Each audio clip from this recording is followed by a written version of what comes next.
No, there's more consequence than just directly after.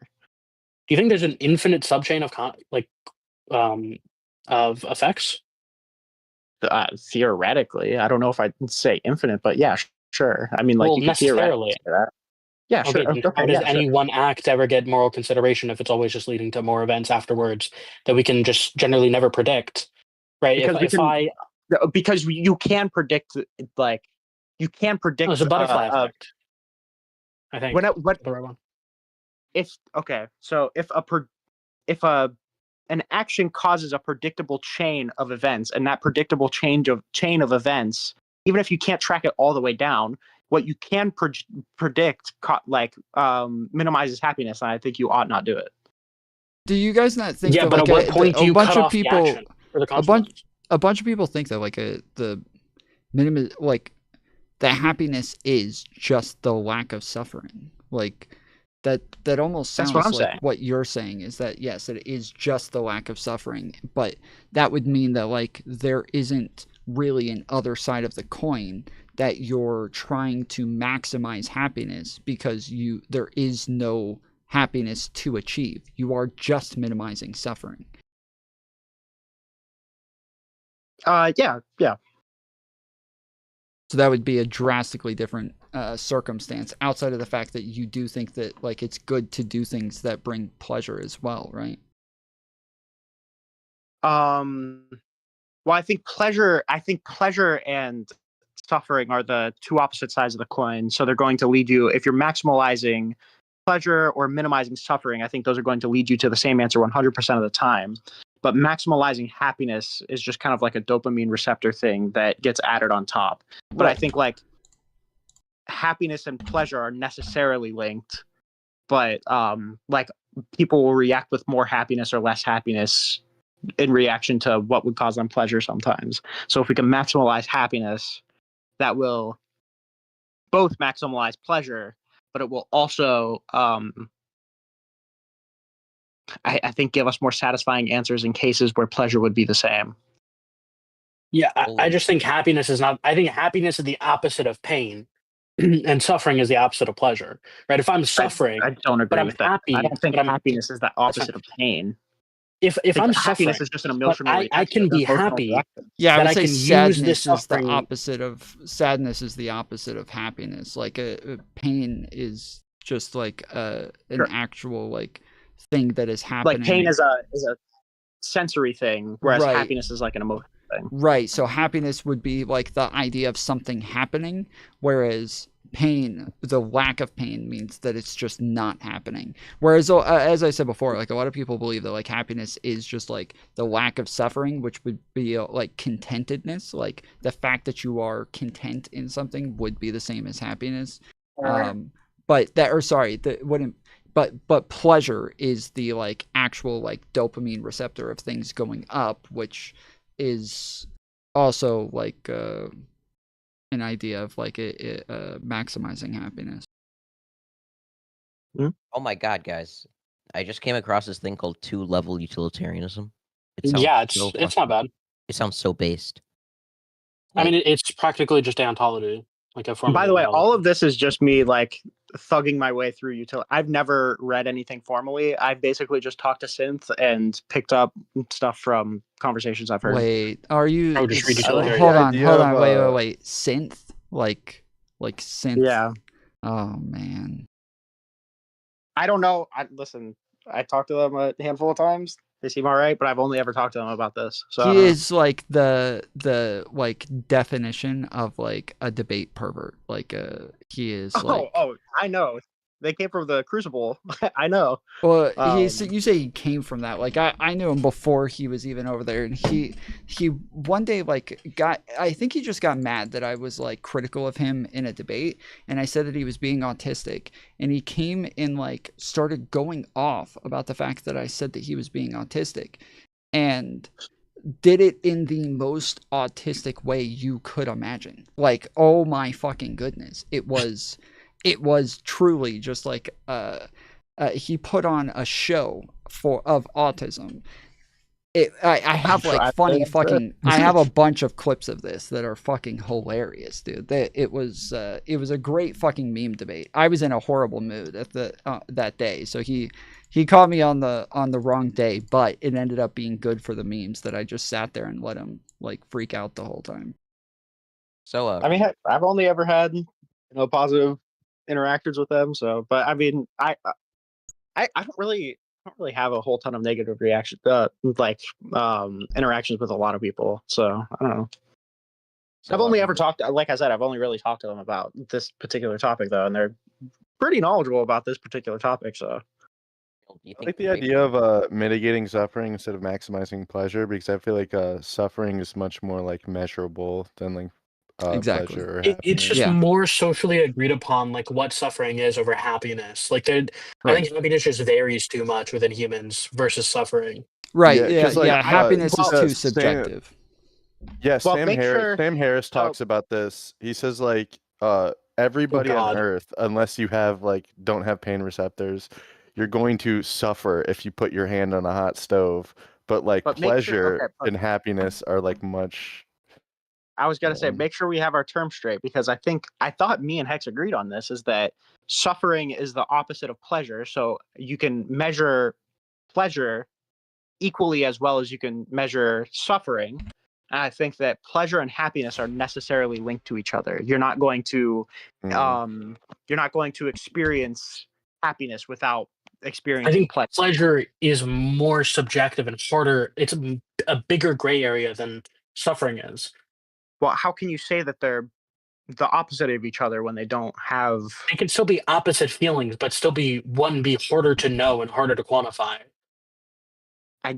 Don't know if that's possible. Oh, you can't have two terms and one of them be harder to quantify, even though they're the So opposite you of can each have other? two terms and have them be harder to quantify. But if you're feeling the opposite of a very definable term, then you would be Sure, but equally that able to opposite define is that. I feel. the opposite is very subjective, which is why it's harder to use pleasure as a measure. I don't think that's true. I feel like the opposite is very. It's like Not at all. That's like the most But subjective pleasures thing are you can highly think of. subjective. It's like one of the defining things of subjective. But like suffering, everyone's going to suffer from almost the same actions.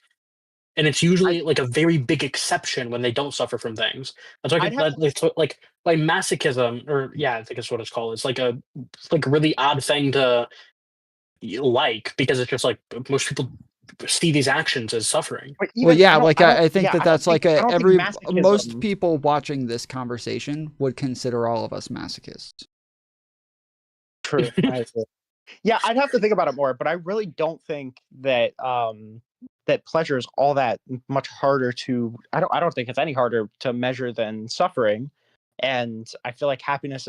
Happiness, I agree, is harder to measure, but No. We're talking about the fact that they're subjective. So, like, pleasure and what it is that you take pleasure in is way more subjective. Whereas, what is like harm or what is like that is like pretty well. It's like intuitive for us. What is harm?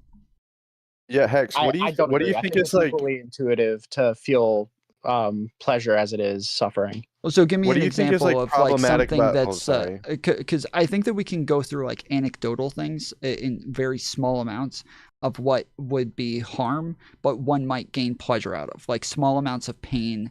The people who do BDSM, a lot of those things might be considered like a type of harm that people would get pleasure in, or even like sports, like the fact that like people lose a lot and that causes a lot of harm for some people, and they would just rather not compete in sports, whereas others like they lose a lot and they get some sort of like drive out of this that makes them try harder, and like they get an enjoyment out of it. But when it comes to like overall, like if I shoot you in the leg, pretty much everybody agrees like that's harm. Like that is just like an objective type of harm. I can't think of an objective type of pleasure that exists. Like I can't think of one. I would make sure to. I don't know. I feel like suffering carries a lot heavier of a thing than harm. Like I feel like I can envision something being harmful but still pleasurable. I can't envision something being pleasurable while causing suffering. I feel like suffering is okay. is So devout Hex, with pleasure. when you're talking about this, are you talking about harm or are you talking about suffering? Suffering. And what is your distinction between suffering and harm?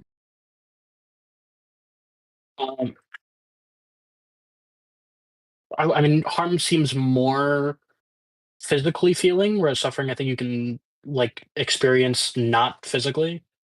So because I would say that like they are the same. Like I would say that like if like a type of systemic racism that would I would say that like this is a type of harm for black people, right?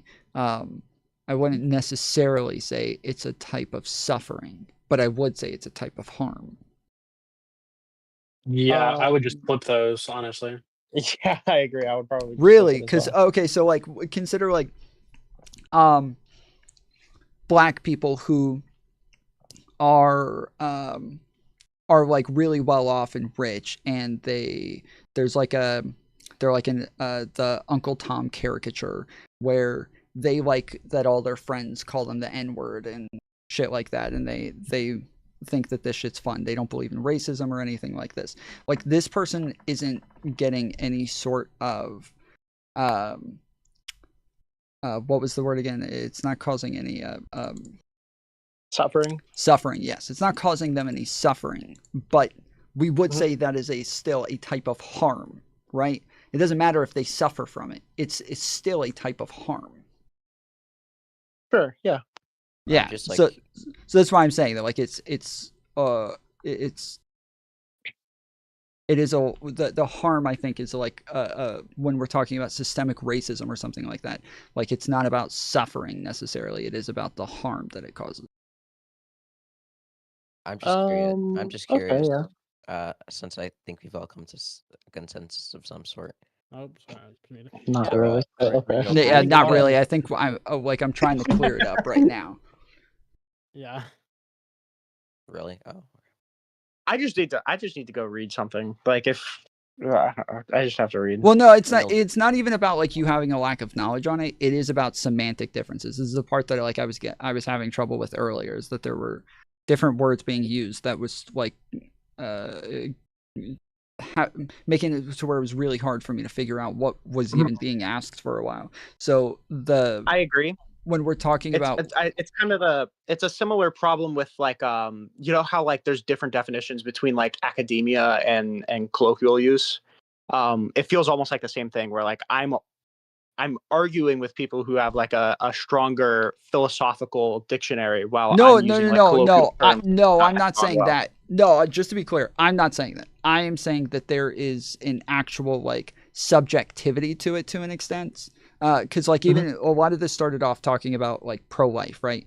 That conversation comes down to two words and the semantics of those two words. That's it. That like we can have like tons of peripheral conversations around the edge of like consistency and like prenatalism and all this, but antinatalism and all that. But we're talking about life and personhood. Like those are the two things that we're talking about, and the entire conversation just wraps around those two things. But you don't have to have some like it's not a difference between academic understandings of these words or colloquial understandings or anything like that. It's about just like the differences and where you draw the lines and what it is that you think these words communicate or what they ought to communicate. Okay, sure. But I mean, yes. the reason that I brought that up is that I think if I was to read more and expand my philosophical dictionary, I feel like I'm movable on these terms. I feel that's more so what I'm trying to say. So I guess I do have a question. So Real, do you think like rape or murder is worse? I don't know. I don't know. Oh. I mean, that this is a cop-out answer, but it's whatever maximalizes happiness. I don't know if I could make a rule on that though.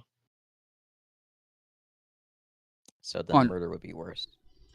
That's why I was saying earlier, I think a lot of these are like coming down to like preferences instead of like morals, because there's a big difference in like the way that we would like what it is that one would want versus what it is they ought to do. I don't know. Maybe Hex needs to run through this with me. I want to take the position that murder is worse than rape, but I also want to be still consistent in my abortion argument. So I definitely like, think murder is worse than rape. It's pretty like pretty much everybody agrees on this. It's a small group of people no, who no, disagree. Hex literally disagrees with you. Yeah, I I don't think it's understand. net- I I don't understand, think but I'm you- telling you like- that it is a small group of people that disagree. Like almost No, everybody. there's a large group of people who disagree with you. You would be surprised at how controversial this is. I wouldn't. Isn't it's that- not. I promise you, it is like a more like left-leaning Okay, I want you feminist to go. sort I of thing. want you to. I have had really? this conversation a million times. I'm well aware of like the spectrum that exists here. I've been online for a long time. Like it is not. When I say a small group, okay, sorry. On TikTok, it is a large group. On TikTok, it is a much Okay, like thank you, more 'cause, like, disproportionate group. bro, Yeah. I have gotten fucking canceled over this. Well, not canceled, but banned from a few communities. Yeah, Rinald think was it's- correct earlier when he was saying that like that pretty much everybody agrees that the more like definitive difference here is the fact that you're just dead. Like once you're dead, there is nothing after that, and so Yeah, but it's it's a too flow. definitive. Yeah, you're pro-life, so you don't have to worry about the fucking flow shit. But I do. So okay, so What But do you mean? I don't think like where you draw the line at personhood doesn't like if something doesn't have moral consideration, then you don't have to consider it morally. yeah, I don't have to consider its future moral worth either, right? Sure, yeah. Yeah, okay, so I guess this is consistent, right, Hex? Yeah, Yeah, you I wouldn't would say have it's any consistent. difference on personhood. Yeah. Oh, thank the Lord. Okay. Wait, why did you think you would?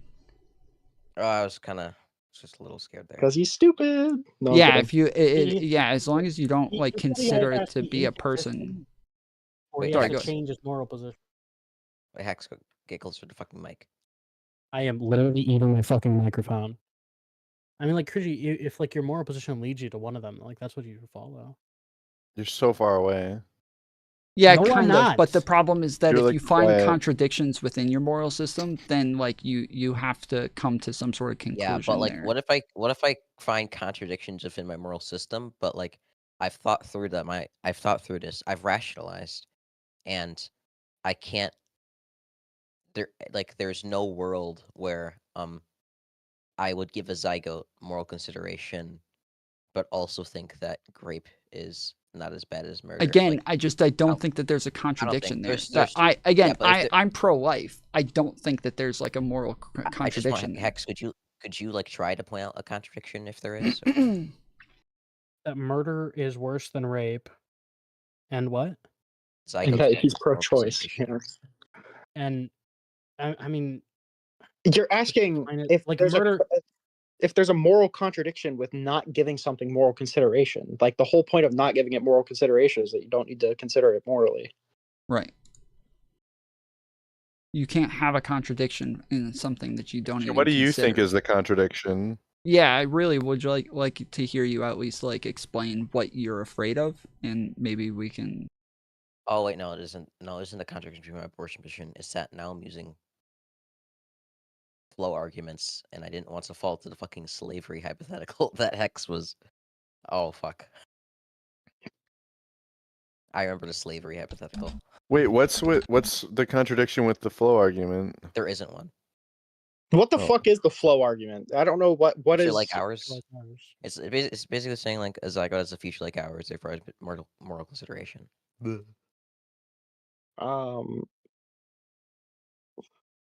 Okay. I have no Okay. idea what you're talking about. I don't know. I'd have to think about. I don't know. I'd have to think about that. I was saying like, okay, well, Uh, if I'm using flow, I know. I'm saying, oh, the reason I can't murder somebody is because this person has a future like ours, right? But I guess I'm Well, saying yeah. person now, so person. Have you tried to rationalize how utilitarians necessarily need to take future consideration for any action, and like the outcome or the benefit of that, but then at the same time you don't take future consideration of like a fetus? Wait, Cringy, I know where you're hung up at right now. The simple difference is that the person that you're killing is already a person. Yeah, okay. In the that's what we keep pro-choice world, saying. you aren't considered. Yeah, you are in the pro-choice world. You aren't considering them a person yet. Yeah, you're right. We said that like 10 times. What is the? I think bro. Oh my God. I think I might be moving to a rule 2 level negative utilitarian. I feel like You're overthinking this way Bro, too there's much. no rule 2 level. It's Yeah, just 2 level. The 2 levels are the rules. Oh, I'm Okay, a 2 so- level negative Real quick, utilitarian there. Why do you call yourself leftist? Why are you leftist? We had a Great change. question. We had a change in positions, and now I'm kind of stuck with this brand image. So we're gonna Okay, roll so with it, so you're you not a still a market leftist, but you socialist? were when you first made the account, but you're just not one Yeah. anymore. Okay, makes Yeah. sense. Are you still a market socialist? No. Okay. Scratches. He's good. based. Yeah, wait, Did Scratch. Don Fon take you off of it, Scratch? I thought that we talked about this, and I thought you weren't a market socialist. His definition of No. market socialist is retarded, but Yeah, because market socialism bro. means that you're That's the still person. using markets, like capitalistic markets, that like dictate production and pricing and all of that. Whereas but all of the businesses run as co-ops with like voting processes to decide on literally everything instead of having like CEOs, boards, like shit like that. Markets what aren't exclusive to capitalism. Socialism is the collective ownership and production. Bro, I and, like, literally don't understand a decommodification of goods word and you're saying. services. So markets aren't exclusive to capitalism.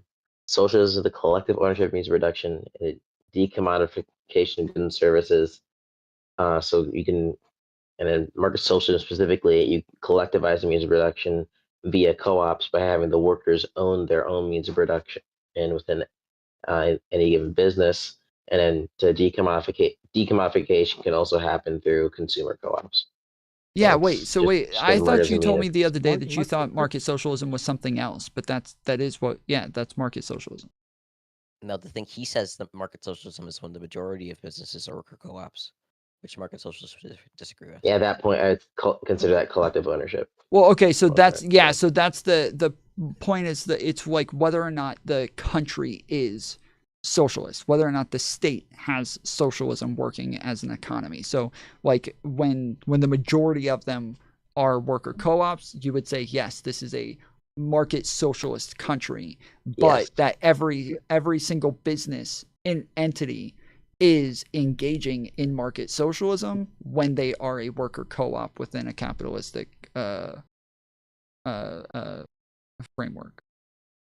Yeah, and I think you would also have to say that like the state would have to force every business to be like a worker co-op because No, they don't. every business can technically be a worker co-op. You just Okay, have well, to I'm telling you right now, Scratch. You can have this like fucked definition. It's fine.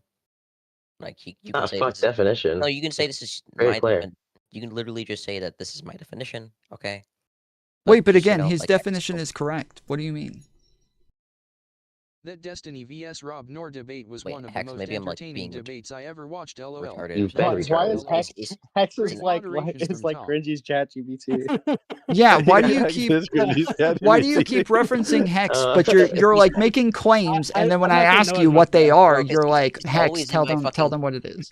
Because Hex is always the one in my mod in my live, so I'm always just like asking him. It was I'm not gonna know. as Hex much is about who I this. consult about my philosophy. Hex, I'm too retarded. Please help me. I don't know as much about this. So I don't know.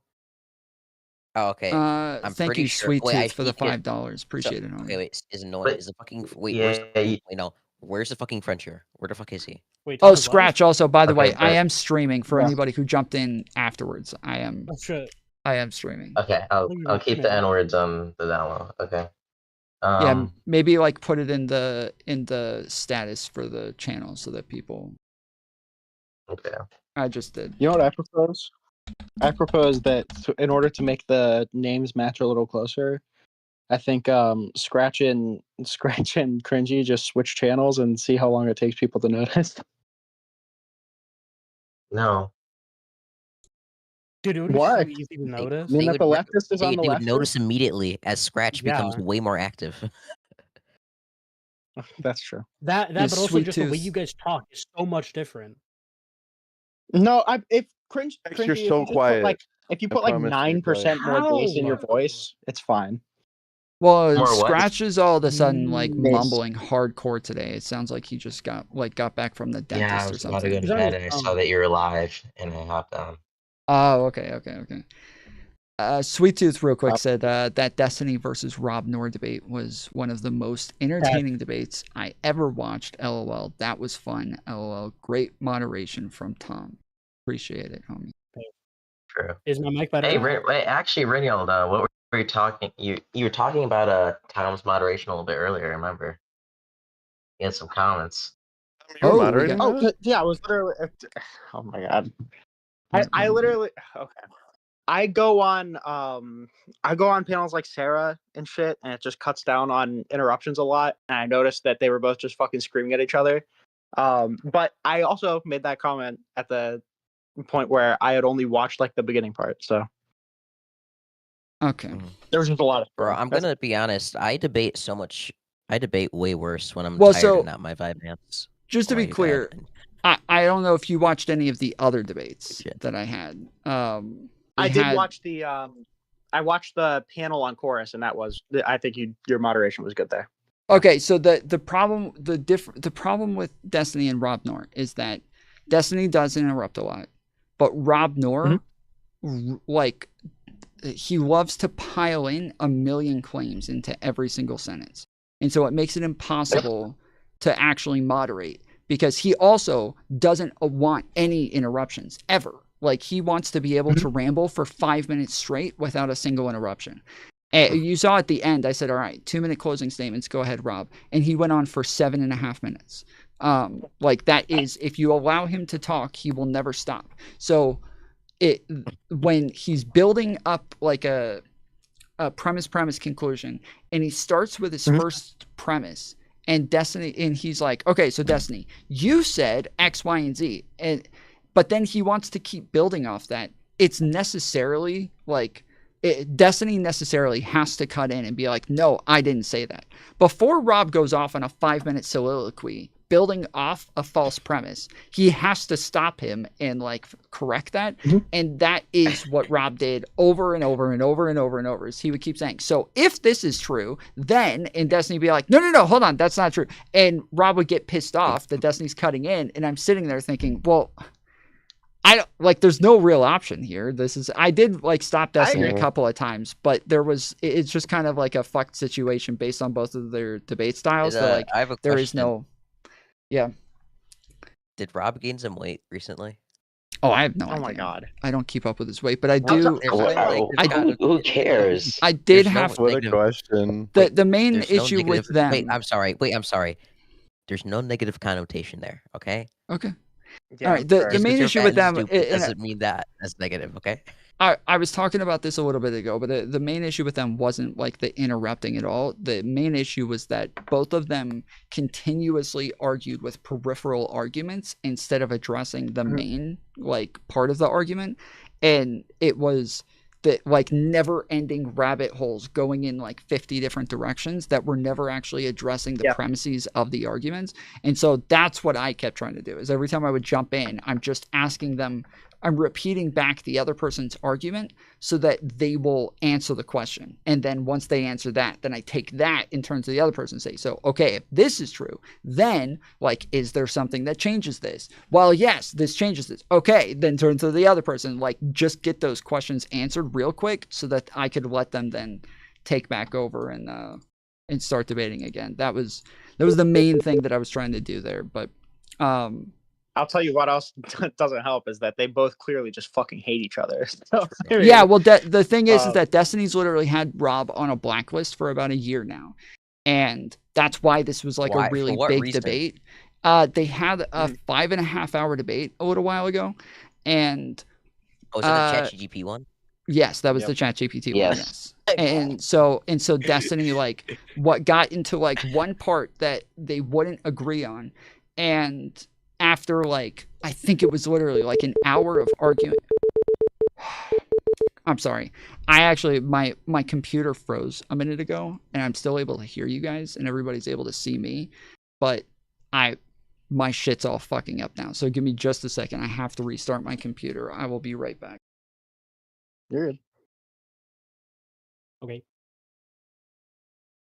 Benji, you should take a break. What the hell? Why is my camera still frozen?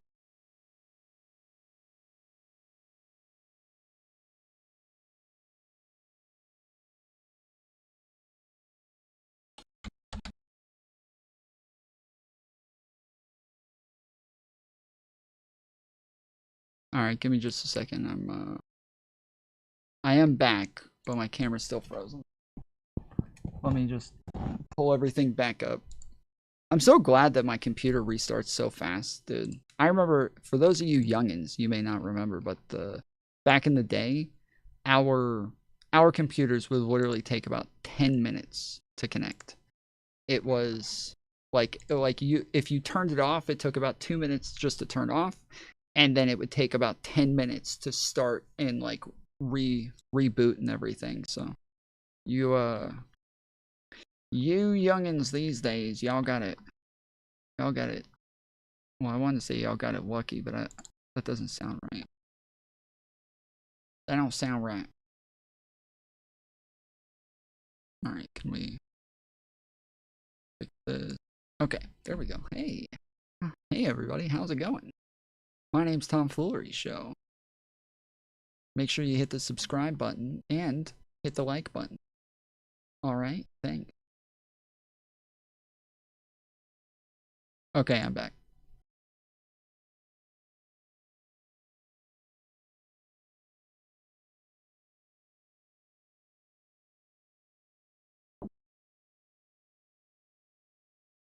What the only problem with what Destiny said, though, to Willie Mack was that he said, I think. That's it. That was the only difference, was that he said, I think. And when people say, oh, like, they would never tell you to retain CSAM, there's so much more there that I hate when people frame it this way. It fucking drives me crazy. Like, the problem is that Destiny just found out that it is likely CSAM, okay? So what he would do is he would tell his lawyers, and his lawyers would have to confirm the age of the person. And then once they confirm the age of the person, they would have to go tell the judge. The judge would then have to tell Pixie's team, the fucking court clerks, like everybody who has this in evidence all over the place, which is probably tons of people. They would have to tell them, hey, go through this, make sure that like this isn't like pertinent to anything, and then we're either gonna just delete it, or if it is pertinent to it, we're gonna have to hand it over to authorities and have this in like a very safe process going forward. Like, it's not just this like immediate like snap your fingers, everything's gone. It is a process to go through before they even tell the judge whether or not they have it. So there's and honestly, like, even the lawyers, they might not tell you to keep it, but they might say, you know what, let's not talk about this, okay? Let's just pretend that you still don't know, and we'll wait for like somebody. If they already called the cops, then we'll just wait and see if the FBI ever checks in, and in the meantime, we'll just assume we didn't know her age and run with that.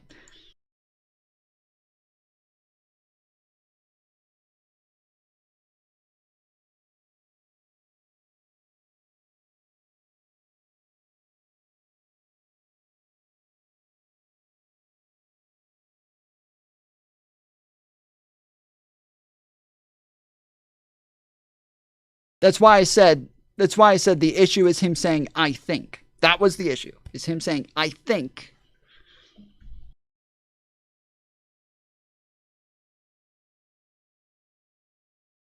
Yeah, I had this debate with Irrelevant where like him and I like fought about this for a while, because he was saying, like, putting a really big emphasis on the fact that Destiny said, I think, and he's like, that's proof he didn't talk to his lawyers. If he did, he would say, I know. And I'm like, nah, bro, like that's like, you're putting way too much emphasis on the I think. Whereas like for me, like in general conversations, I'm always trying to give myself like a lot of wiggle room, especially in this conversation where Willie literally said, I'm not making a video on this. Like, he has no reason to think that there's like any issue with what he said. So yeah, it's just there's no reason, and it's this whole thing has been like really frustrating for me because there's like tons of like out of context. I don't know if you guys have seen these, but there's tons of out of context clips of me all over fucking Twitter, and they're driving me fucking nuts because they're literally like conversations about the fact that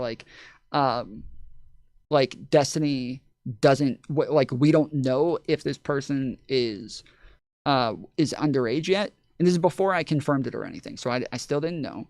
And then people are saying like, well, why does he have it then? And I'm like, because a judge ordered him to have it. And they're like, there's no situation where a judge orders you to have CSAM. And I'm like, well, if they don't know it's CSAM, then like, yeah, they literally, like, yes, in this case, they literally would order him to have CSAM. Like, I don't know what the fuck you're talking about, but yes, if they have no idea it's CSAM, then in this case, they are literally ordering him to have CSAM. And so people are clipping me just saying, like, yes, the judge is literally ordering him to have CSAM. He literally has to have this. And they're like posting this all over fucking Twitter and everywhere, saying, like, Tom Foolery thinks that the judge has ordered him to have CSAM. That I have to, like, follow it up with all of these other clips of me saying, like, no, I said, like, he has to turn it into his lawyers, and that his lawyers have to go through this process, and, like, blah, blah, blah. Like, it's so annoying then.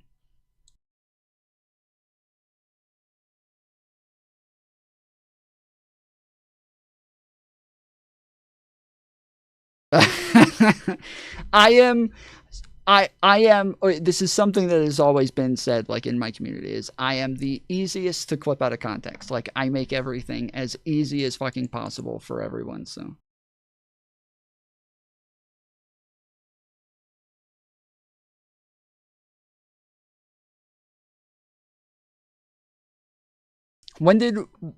Wait, who said that? Was that Lucas who said that?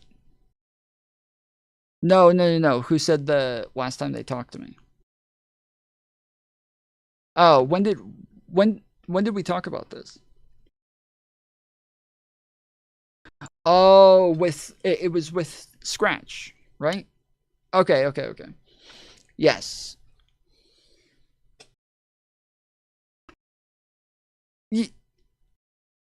Oh, they can't hear you guys. Oh shit.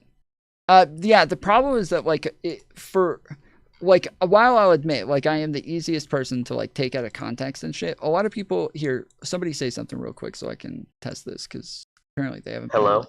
Oh shit. Hello. Okay, it is working, but it's not on mono. It's on my computer just updated while I was asleep last night. Apparently it's got a lot of problems now, but okay. But yeah, while I will agree I'm the easiest person to take out of context, I normally do listen to people say, like, oh, that was out of context, and I just don't believe them. Like, most of the time I just don't believe people when they say this. The issue is that you're, like, when you watch something, you should, like, always think, okay, what are other likely possibilities of this? Like, when I see this, is there another, like, explanation for this that could make this make sense? And in everything that all of these fucking TikTok leftists used of me, it was the most blatantly out of context shit. Every fucking time, it was blatantly out of context. Any person with half a brain could look at the title that says, you know, black people should be thankful for slavery, and think, oh, he probably debated somebody who was saying that, not that he's saying that himself or something. But they just never even thought to, like, that there could be other possibilities, and they weren't even coming to the most likely possibility. They were never even coming to, like, the most likely possibility. Yeah. So it was so fucking obnoxious the way that, like, the people on TikTok did it, because while I'm saying, like, a lot of shit being out of context is, like, I'm unlikely to believe them. In these cases, it's not even, like, it's hard to believe that these are out of context. When you look at it and you think, oh, that's obviously out of context. Like, it's a fucking 10-second clip. It definitely makes sense that you were dancing to a Nazi song. All right. The first time I knew about you, the first time I saw videos of you were the out of context clips, and I read it was so blatant. What's wrong with your phone? Jesus Christ. Oh my! This is why what do you mean? Samsung is worse, bro. This is exactly why. You're quiet, Hex. I mean, no, I'm not. I was on Is Hex Sam's quiet side. to you guys too? I turned it up. Although Speaking of out of context moments, Not a groper, still but it bad? is true that Jews do. So it's a little better now. Wait, It's Just still like so bad. was it Scratch? You were saying the first time you saw me, it was what? The first time I saw you was the out of context clips, and it was so blatant that it was so obvious to me they were out of context. Like I could immediately tell, like, oh, he was almost certainly joking when he did like the Nazi like salute thing. Yeah, or the like things where they're like, he's arguing in favor of pedophilia. I'm like, well, you guys have to be fucking stupid. Like, this is one of the more like wait, frustrating. I'm sorry. What's wrong with pedophiles? Yeah, no, Wait, are you streaming, bro? I'm wondering too. But the more like obvious thing is, the more blatant problem was that there were a number of people that I saw. So first, one person went and grabbed the clip that made it look like I was saying like we should give pedophiles like videos of girls underage and shit. They went and grabbed this clip, and it is pretty obvious that it's out of context. But once the first person did it, I saw it pop up on like 20 different TikTok channels. So as I'm seeing it pop up, sometimes as I see it on a channel, it's just popping up in my feed. I see that the person's live. And so sometimes I would go into their chat and say like, hey, blah, blah, blah. Like they would pull me up on the panel. We would talk, and almost every fucking time they would be like, oh, damn. Okay, that makes sense. Like I still disagree with you, but that totally makes sense. And then I would think, okay, cool. So like, I'm glad we came to an understanding, and then I'd leave, and they all, like every single one of them kept that fucking video up saying like, proof Tom Foolery's a pedophile or some shit. Like that every single one of them, not one of them took their fucking videos down. Or some of them did, sorry. Some of them did take them down, but most of them kept their fucking videos up, and it made no difference to them. So. Okay, I gotta go to bed. I love you guys. Nice to meet you, Tom. Later, homie. Have a good one. Love you, Remy McVinney. But yeah, Okay. Allison is like the most blatant example of that. Like she came on, we had an entire, like, I let her go over every example she wanted. I let her like pull up every little thing she wanted. And she conceded on all of them and then left. And the only thing she didn't concede on is the fact that she said she never took me out of context and that she was never calling me a pedophile. That's what she said. Oh yeah, Allison is such a clown. Yes. Oh, by the way, did you see my clip? My amazing, awesome clip. I go into everybody's chat and always say, I can see ChatGPT in your glasses. I say it all the time to everybody on TikTok, all the fucking time. Based. Oh I said God, it to so- like oh my 3 God. people before I happened into your chat and said it to you again. But yeah, I said it to Mojo today. I said it to numerous people today. I can see ChatGPT in your glasses. Fucking based. Yes. Oh my God, so good. Hex, I feel like I debate differently when I'm on my vibe hands. Yeah, I take Adderall. It's Bro, like when I'm not on my fucking vibe hands and I'm debating, I feel like there's the red herrings. What? They're impossible The not to red ignore. herrings. Holy shit, Yeah. bro. When I'm not on my vibe hands, bro, I'm just like mumbling through my fucking set. Just- Holy shit. Mentally prepare yourself. Like before you go into debate, just like I'm just like, okay, stick on point, stay calm, insult people when it's justified. Go, okay, let's go. the difference I for always do me like when a I little mental reminder. when I first started taking Adderall is that I was prescribed like a much higher dose, and because we had like a national shortage at the time, and so I was supposed to start off on like 10 milligrams, and they started me off on 30 because they literally had nothing else. And so for like months I was taking 30 milligrams, and I was fucking geeked. Like, you can go back, I can show you some clips of me where I look high as a motherfucker. You can hear how dry my mouth is the entire time. I'm like clenching my jaw every time I move my mouth just to talk. My teeth go like the whole time because of how like fast it was, and it went on for like maybe 2 months. I lost like 30 pounds in that time period, and eventually got down. But the problem for me is that I would talk a million miles an hour for like 10 minutes at a time, and like just couldn't. It was frustrating because it was like word vomit. I had to get it out or I was gonna fucking kill somebody. Damn. Shit. Mhm. So, I don't know. I hate the Destiny stuff. It's just so all that happens, I go on a panel, it's like, okay, here's my criticism of Destiny. And it's like, did or did not Destiny Yeah.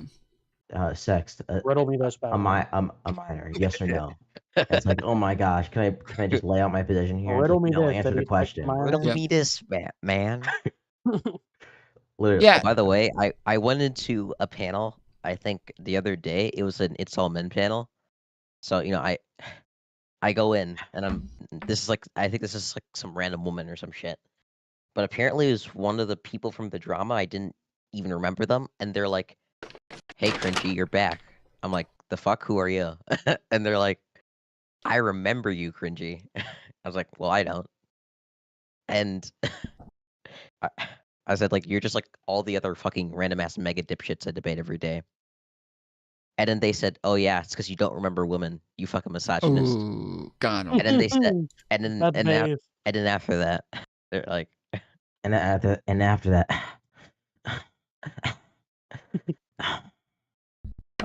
somebody needs to Jesus murder you. Christ. Holy shit. I would be it's like, too- I only remember the hot ones. Yeah, no. After that, they asked me Hey, if I had changed my opinion, and I said no. And then they just booted me Haha, got him. and told me to change my You opinion. fucking misogynist. hey, at least Cringy's getting some blowback now. You fucking ass-beat dipshit. True. Allison literally went on my pant. That I just did the same exact She thing. went in your My pants. God. Fuck no. That would have been preferable to what actually did happen. She came on my panel and she was like, "Oh my gosh." I was like, "Hey, so this is my argument during the debate," and she's like, and did you know that was my argument? No, I didn't know that was your argument." And it's like, "Well, I made it very clear. I even said here. So either you weren't watching, which you were, because you did an entire watch party, or you're lying." And she was like, so, and I kicked her. And then she clipped it out of context and made a video about it, Based. Yup. as always. Based in content build. She's way too based in content, but she actually has no life. She makes Somebody's like using 4 videos a Discord day. Reactive. Well, she's unemployed, so Yeah, but 4 videos a day plus it's like ridiculous. Even I couldn't do that. Well, I Not was really. planning on, until I got into this onto Lefty's Live, I was planning on making a video about the Taylor Lorenz thing.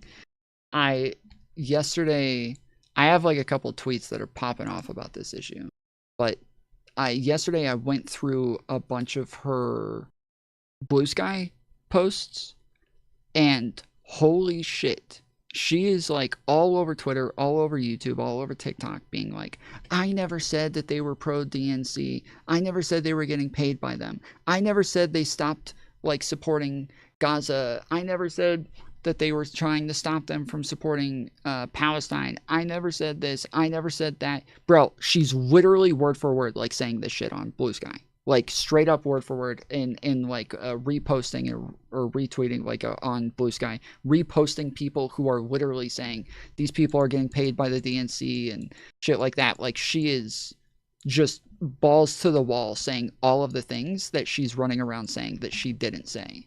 So I plan on making a video just kind of like showing all of the fucking clips of her saying, because my experience, I don't know what y'all's have been, if you've like debated this issue at all, but my experiences with this is that every time like I try to explain the issues with Taylor Lorenz and what it is she did in the article, every time I'm like trying to give them like these are the implications, this is what is like sounds like it's being said, this is what she makes it seem like, blah blah blah, and every time they're like, why can't you just engage with what's actually said in the article? It's like all over Twitter, all like every fucking debate on this, they all say the same thing. Why can't you just engage with the actual words in the article, blah blah blah. So now we actually have like the actual words of her saying this shit on Blue Sky. So Damn. Yeah, okay. That makes sense. Tom, you up for some trolling? No, No, I'm an adult. we're all That's adults here. I'm Okay, literally yeah, balding over here. Wait, how old are you? 36. yeah. Ah, bro, I need to add the OK Boomer to this button to He's sound not for a the boomer. soundboard. What the fuck? No, it's just for old people. The No. old, He's he's Okay, what Unc. are you, millennial. Yeah, millennial. Yeah, Yeah. that's I not a boomer, bro. Stop using no boomers. will say, bro, my YouTube channel's popping. I gained like 50 subscribers. Did you? Yeah, 100 now. Nice, Just dude. hit it. It was what the the fuck YouTube happened? short. The YouTube Shorts live is insane. I'm in the middle of making a thumbnail for the chorus panel that we did. I posted the Destiny Rob Nor debate this morning. Did you guys see the last debate? The last debate was pretty good. It was See, Andrew I'm Wilson. angry because. Oh, go ahead. No, go ahead. Yeah, I'm angry because Scratch doesn't even like post like long form content anymore. Apparently, because he's. What do you mean long form content? Like, what do you mean? Like videos, you just stream now. That's not. What do you mean? The last post was 8 days ago. That's long form. Oh, my bad.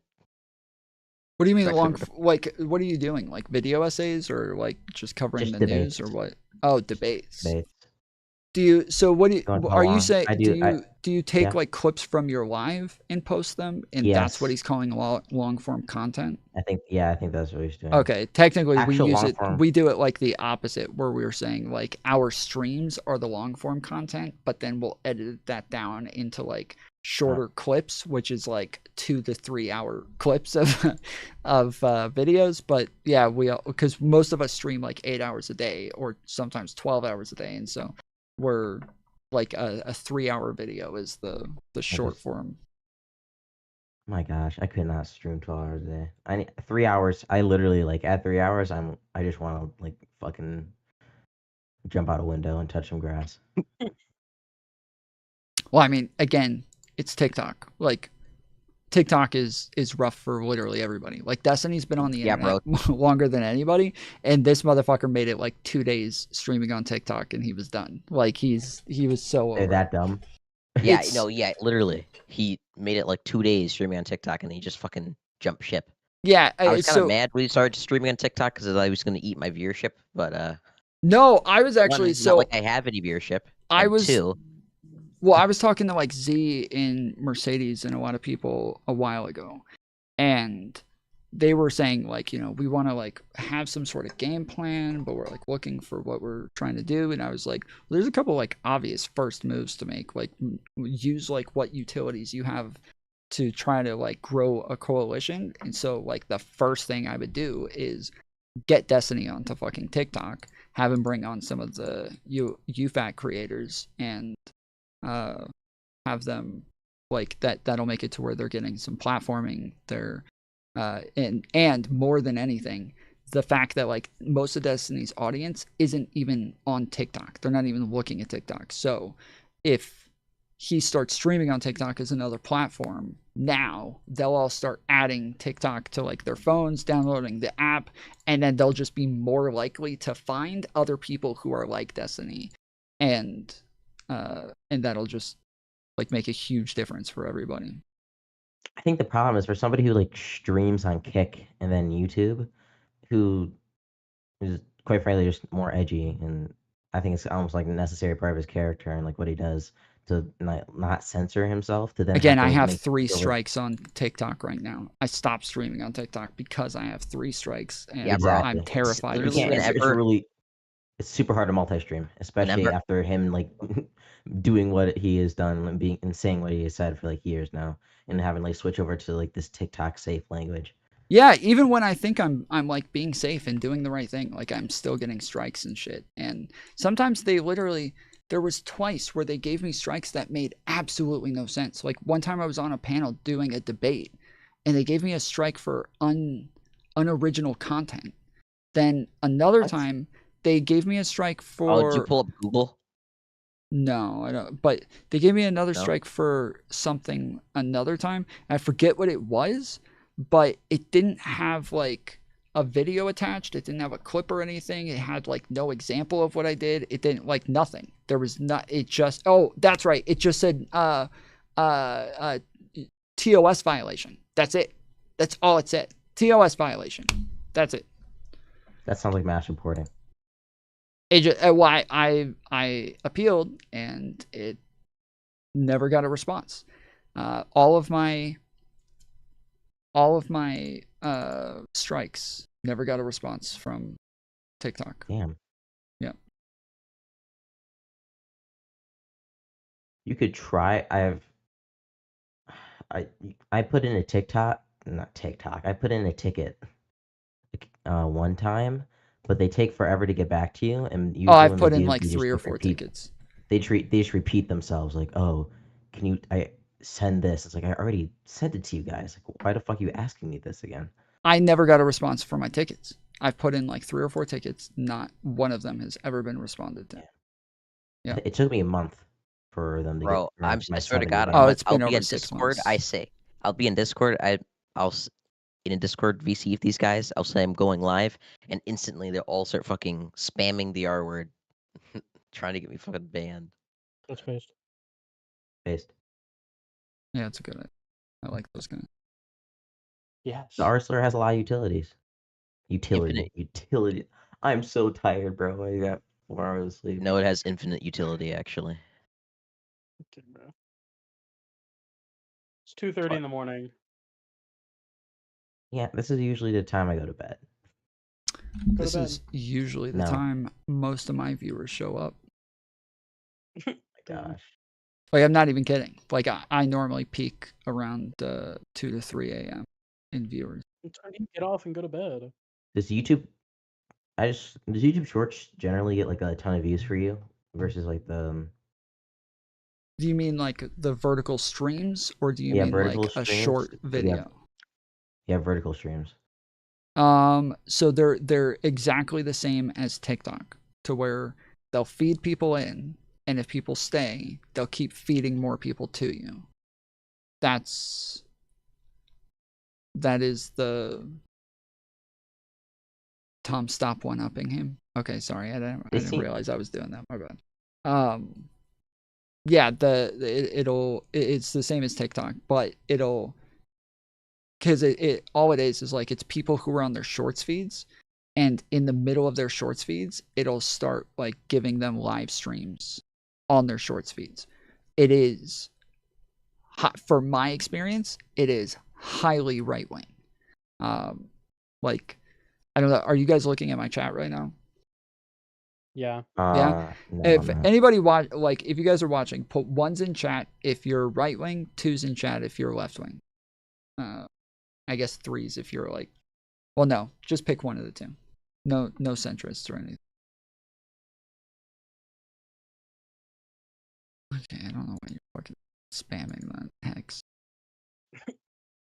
Yeah, because they fed me like 20K viewers, 21K viewers, like in total. I think I had like 500 concurrent. Okay, I'm sorry. I should have said by United States standards. Never Why the mind. fuck did that happen, though? Why did what happen? Why did you get 200 concurrent viewers? It's very odd. 500. 500. My live was entertaining enough, and I just kept pushing it. One of my first streams on TikTok was, I had like, I think 2,000 concurrent viewers, and I thought like, oh sweet, like TikTok's like super easy, you can get a lot of viewers. But everything since then, like True, yeah, Mike, one of my first streams on TikTok was like 200 viewers, and it was, and after that, just yeah, I dropped off to like 12. Yeah. The only way that I can succeed on 26. TikTok is if I only stream on TikTok. That's the thing, is that if I don't stream on YouTube or Kick or anywhere else, then all of my viewers go to TikTok. But if I stream anywhere else, they all hit TikTok, the platform, it does suck. It's like horrible compared to everything else. So they would rather go to like watch on YouTube. It's much easier to watch. It's like the platform is much better. And so if the only way they can watch me is on TikTok, then they'll go over there. And then that makes it to where I have more viewers. I have more people interacting and chatting. I have more people like hitting the like button and everything. And so that will like actually push me in the algorithm. But that's the only way. Like if I don't do that, then it just sits at That's like a very 10, unique 15 audience views. you have.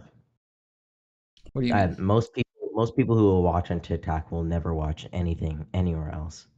They literally like a refusal to migrate anywhere else. It's just Well, no, that's the purely- point.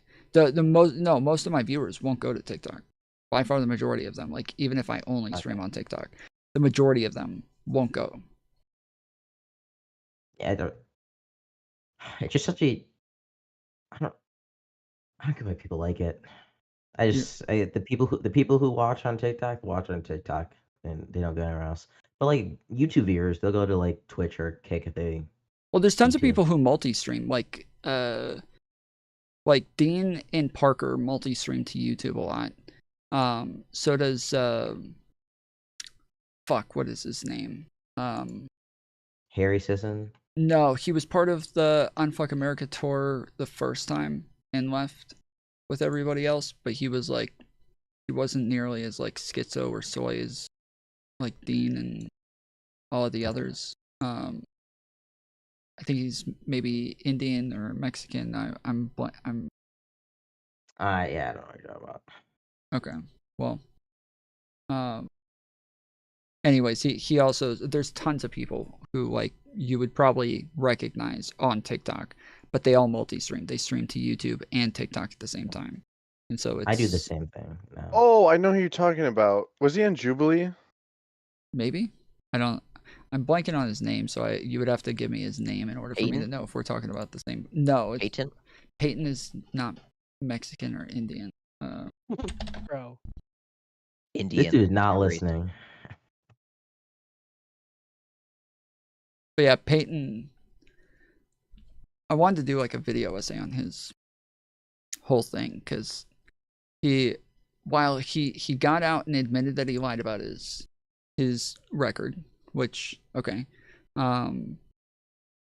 there was tons of things that his roommate or his like best friend almost definitely lied about, numerous fucking lies, like almost definitely lied about, that just never got addressed at all. And yeah, I thought I need to go make another video about this motherfucker because he like ignored like the majority of the shit that I said about him. Like I said that yes, he got arrested. Okay, cool. He addressed that. Fine. But then just ignored literally like everything else that was that he was accused of in my video, and so that was kind of frustrating.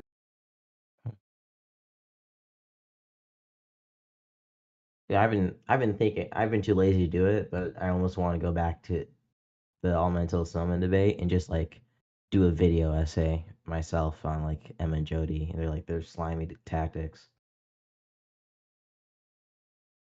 A bootlicking 36-year-old unemployed Reddit mod complaining about his TikTok failures and Twitter drama. Truly the peak of leftist discourse. Base. Well, first off, I'm not unemployed. Secondly, I'm not a Reddit mod. I don't use Reddit. So You know, it's kind of. I feel like it would be so sad if when I'm like filming like TikTok videos, just screaming into the void, if there was like a third person perspective camera of me just like yelling at my computer. I can't imagine how sad that would look. My issue with TikTok is that I want to do like a bunch of different stuff. Like I want to like sometimes talk to my camera. Sometimes I want to clip my YouTube streams.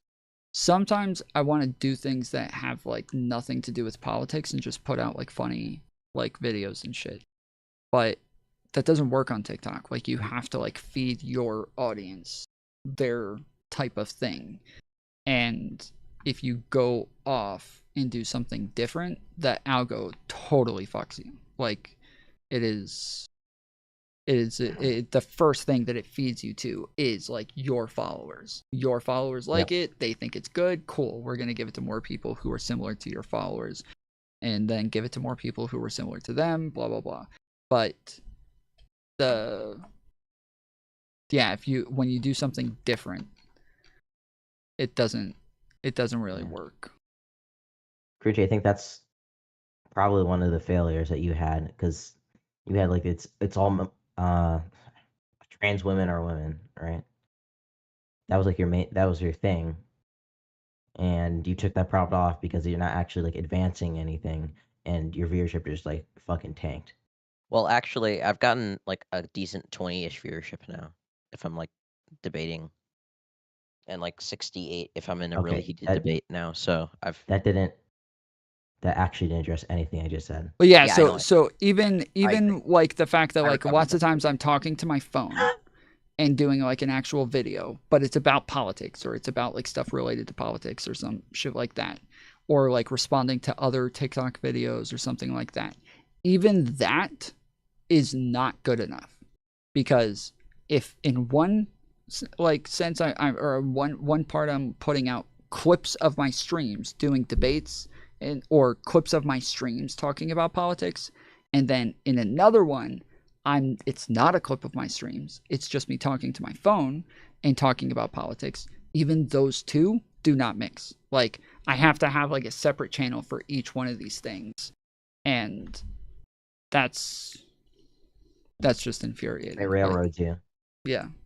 Whereas on YouTube, I have video essays, like long form video essays, documentaries, shorts, debates, reviews, drama, politics. Like, I've got like the whole spectrum over here.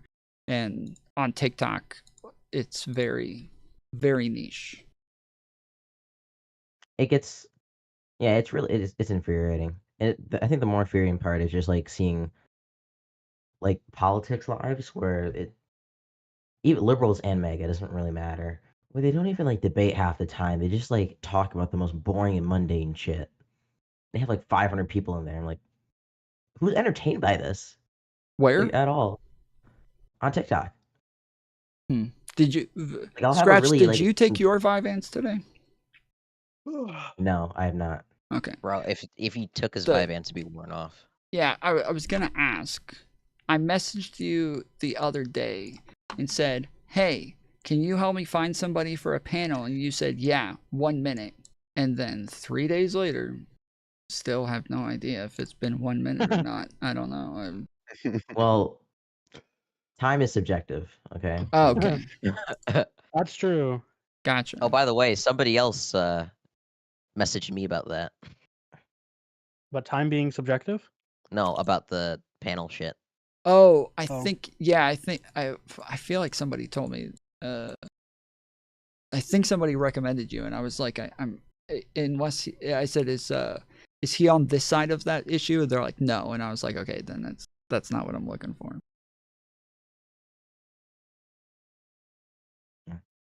Which was it the chorus issue? Wait, were you looking?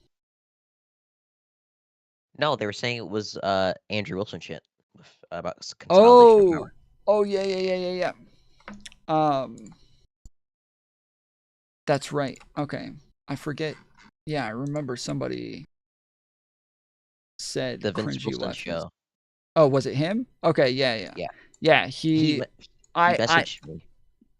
Yeah, I just gotten. So I told somebody else. They were the one who suggested the topic, and then I told them, I was like, yeah, I'll put you on that panel. And then I went and created like what I thought was going to be like the best fucking debate. Okay. It was Pisco and Irrelevant versus Andrew Wilson and Marte. And it was going like, I was like, this is going to be like fucking debate of the year, dude. This is going to be killer. But then Andrew's like, nah, I don't debate Pisco. And I was like, why? He's like, because he has to have 100,000 subscribers first. I was like, what the fuck? He's like, yeah, he's is like, he Destiny farmer? said, Fuck. he goes, Destiny a while ago said that he wouldn't debate me because I didn't have 100,000 subscribers yet. And Pisco defended him on that whole thing. He's like, but now I'm well over 100,000 subscribers and Pisco isn't. So now I do it to him and tell him I'm not debating him until I he don't gets think to that was the 100,000 reason subscribers. Andrew Wilson's on Destiny's blacklist. I don't think so either. It was because of personal issues. Because Andrew kept bringing up personal issues, with like Lauren Southern and shit. But So was anyways, Destiny just joking about that or some shit? I have no idea. Maybe he just like made up a random thing to pretend that was the issue. I don't know. But so then I was like, all right, so I can't do Pisco. So then I went and got counterpoints instead, which still was going to be a really good debate. But then Irrelevant got sick the day before and was like, yeah, I'm almost definitely going to be way too sick for this. I can't make it. So I was like, all right. So then I went and got Vince to be his replacement. And then Counterpoints the morning of got sick and couldn't make it. Oh my god. And so then I had to replace Counterpoints. And so now I'm sitting there thinking, fuck, I just went from like the debate of the year to like, this is going to be Andrew Wilson and Marte versus like a couple of nobodies. And then then we ended up switching out Marte for Jake the Rattlesnake, who's even bigger than Marte. Like Jake the Rattlesnake has 800,000 subscribers. Like he's been like the special guest on whatever podcast a ton of times and on shows like that. And so yeah, he like there was it went like it turned out to where now Andrew Wilson's side ended up getting even fucking better. And the left side kept like dropping and dropping. And no offense to like Vince or Corbin, but they'll admit like they're not like seasoned debaters. Like they haven't been around for a long time. Their channels obviously aren't as like big, or they don't have as many connections as like the rest of these people. And so it's or like name recognition. And so that's kind of like it just as far as like name recognition went, the right side of the panel. When Vince sent me over his prep for the debate, I was like, holy shit, this is gonna be a slaughter. Why? Was his prep really bad? No, I was just like, okay, you're debating Andrew Wilson, and you haven't even like thought about like how you're going to navigate out of the like meta-ethical debate he's gonna try to shoehorn you into. So when I moderate debates like that, I generally stop them from doing that. Yeah, I like it. There's been a couple of debates that I've had with Andrew where he's done that, and I've like either I start doing it right back to him, or I like immediately just like just like grant him everything. But that yeah, generally when I'm moderating his debates, I've always like kind of pulled everybody out of that, and so so he would actually be debating the substance. Yeah, he didn't do it debating substance. He didn't do it in this debate. He's generally not. He's generally so it's either like a semantic debate or meta ethics. It's almost always like presuppositionalism or semantics, like those two things. But my question is, how did this end up getting in to? Oh, I'm gonna message cringy leftist and ask him if he can reach out to fucking Dean Withers. So I told Vince. What?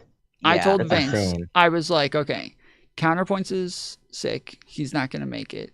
And he's like, so what are we gonna do? And I was like, we gotta find you like a killer fucking partner is what we gotta do. So do me a favor, message Dean and just tell him, like, this is like a long shot, but see if he'll jump on. And he's like, oh, if you don't have the ability to message Dean. Like, if he doesn't know who you are, he's definitely not going to know who I am. And I was like, no, that's the problem. He does know who I am. And That's like, the problem. we've had some fucking beef and like debates in the past. And Yeah, I it's literally just, he messaged me like, "Can you message Dean?" I'm like, "Why the fuck would Dean ever even speak to me or anybody Dean remotely probably knows associated who with you are. Destiny or UFA?" Yeah, he definitely knows who I am. He spent my lives. Dean's been in your lives? Yes. Anybody who's remotely associated with Destiny or the UFA, especially after my fucking like Jody Emma shit, like no way he's even gonna fucking respond to me. well, I love Vince. Like, no shade to him, but even You just didn't know after about the drama at all. well, yes, even after I told him, I was like, we have beef. Like, I have like he's definitely not going to say yes to me. As much as you might think that like it might be a long shot for you to message him, it's going to be like a definite no if I message him. So he's like, all right, I'll just give it a shot. And so he messages him, but he says, hey, Tom Foolery's hosting a panel and I want you to come on. And holy shit, I was like, retard. okay, that's literally like the last thing I wanted you to fucking do. This Dude. fucking That's retard. Holy the last thing I wanted you to do. Yeah. I don't think Dean would do it even if it was somebody he knew doing like messaging him about it and like trusted. Because I think after the backlash with like, oh, you can't be platforming these people, I think he would be too worried about that from his community to actually go through with it. But well, so the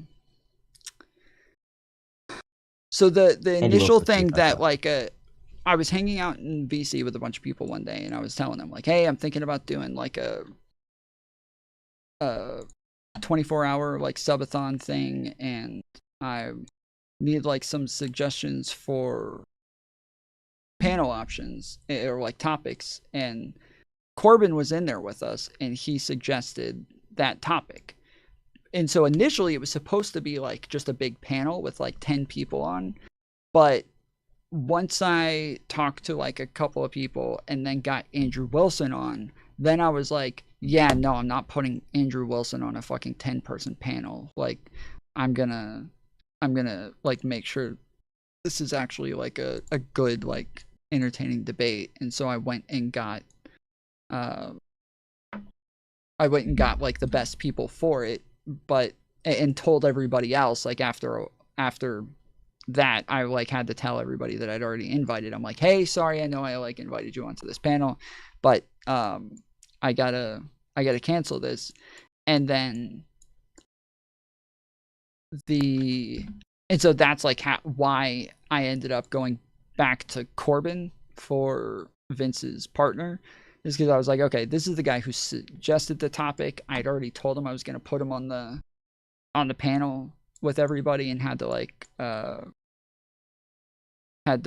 give him the runaround here. So I'll just give it back to him as Wait, did the debate ever end up happening with Andrew Wilson, or?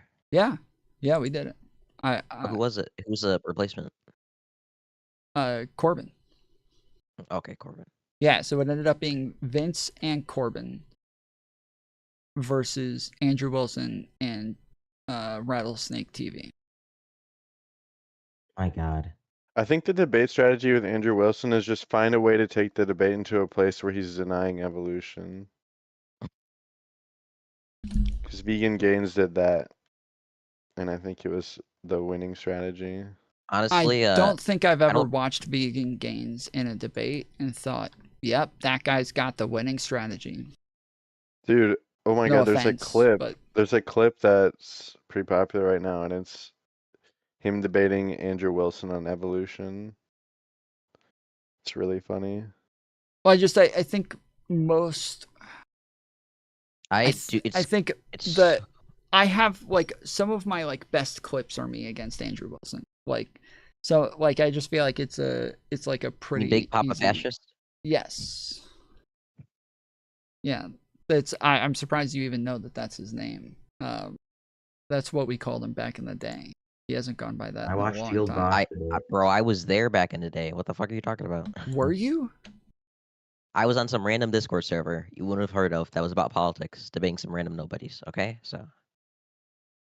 Wait, Yep. what was the name of the server? It's gone. Is it called I don't even Politically remember. Provoked? No. Like Okay. it's like completely There like was it's it was a Politically fairly Provoked popular is also politics. gone. That was Yeah, it was. that. There Yes. was.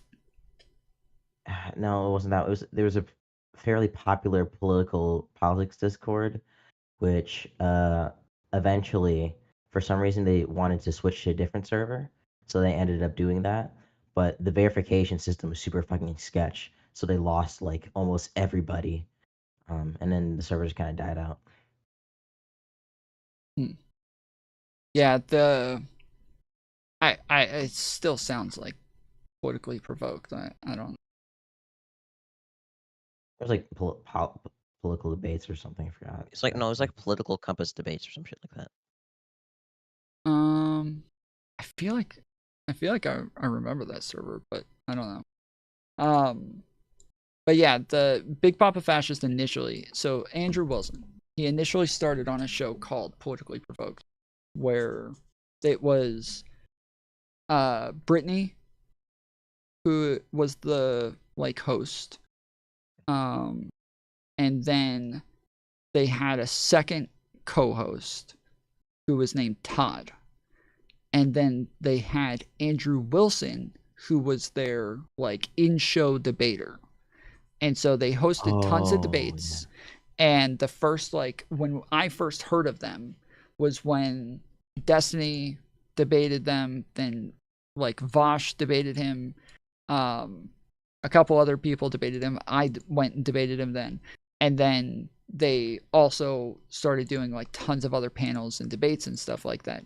And so they were hosting like pretty much anybody now. It just it didn't have to be versus Andrew Wilson, but he was just like their what they called their in-house debater, like their debater. Yes, he was the one that would show up for like their biggest right-wing debates. And then wasn't he got gaped by Vosh and Destiny like in those early days, right? Yes. That's what I remember. Have a good night, everybody. Later. Have a good night. Later. What a bitch. Imagine having a decent sleep schedule. Okay, continue. But yeah, so he got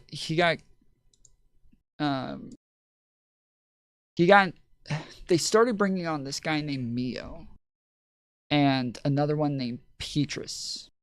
Yeah, when's the Philbro arc? Is this the Philbro arc? Or? Well, all of this was like the Philbro arc. Like he came in as like a philosophy bro. Oh wait, was he always like this? Yes, he was always like this. No, oh fuck.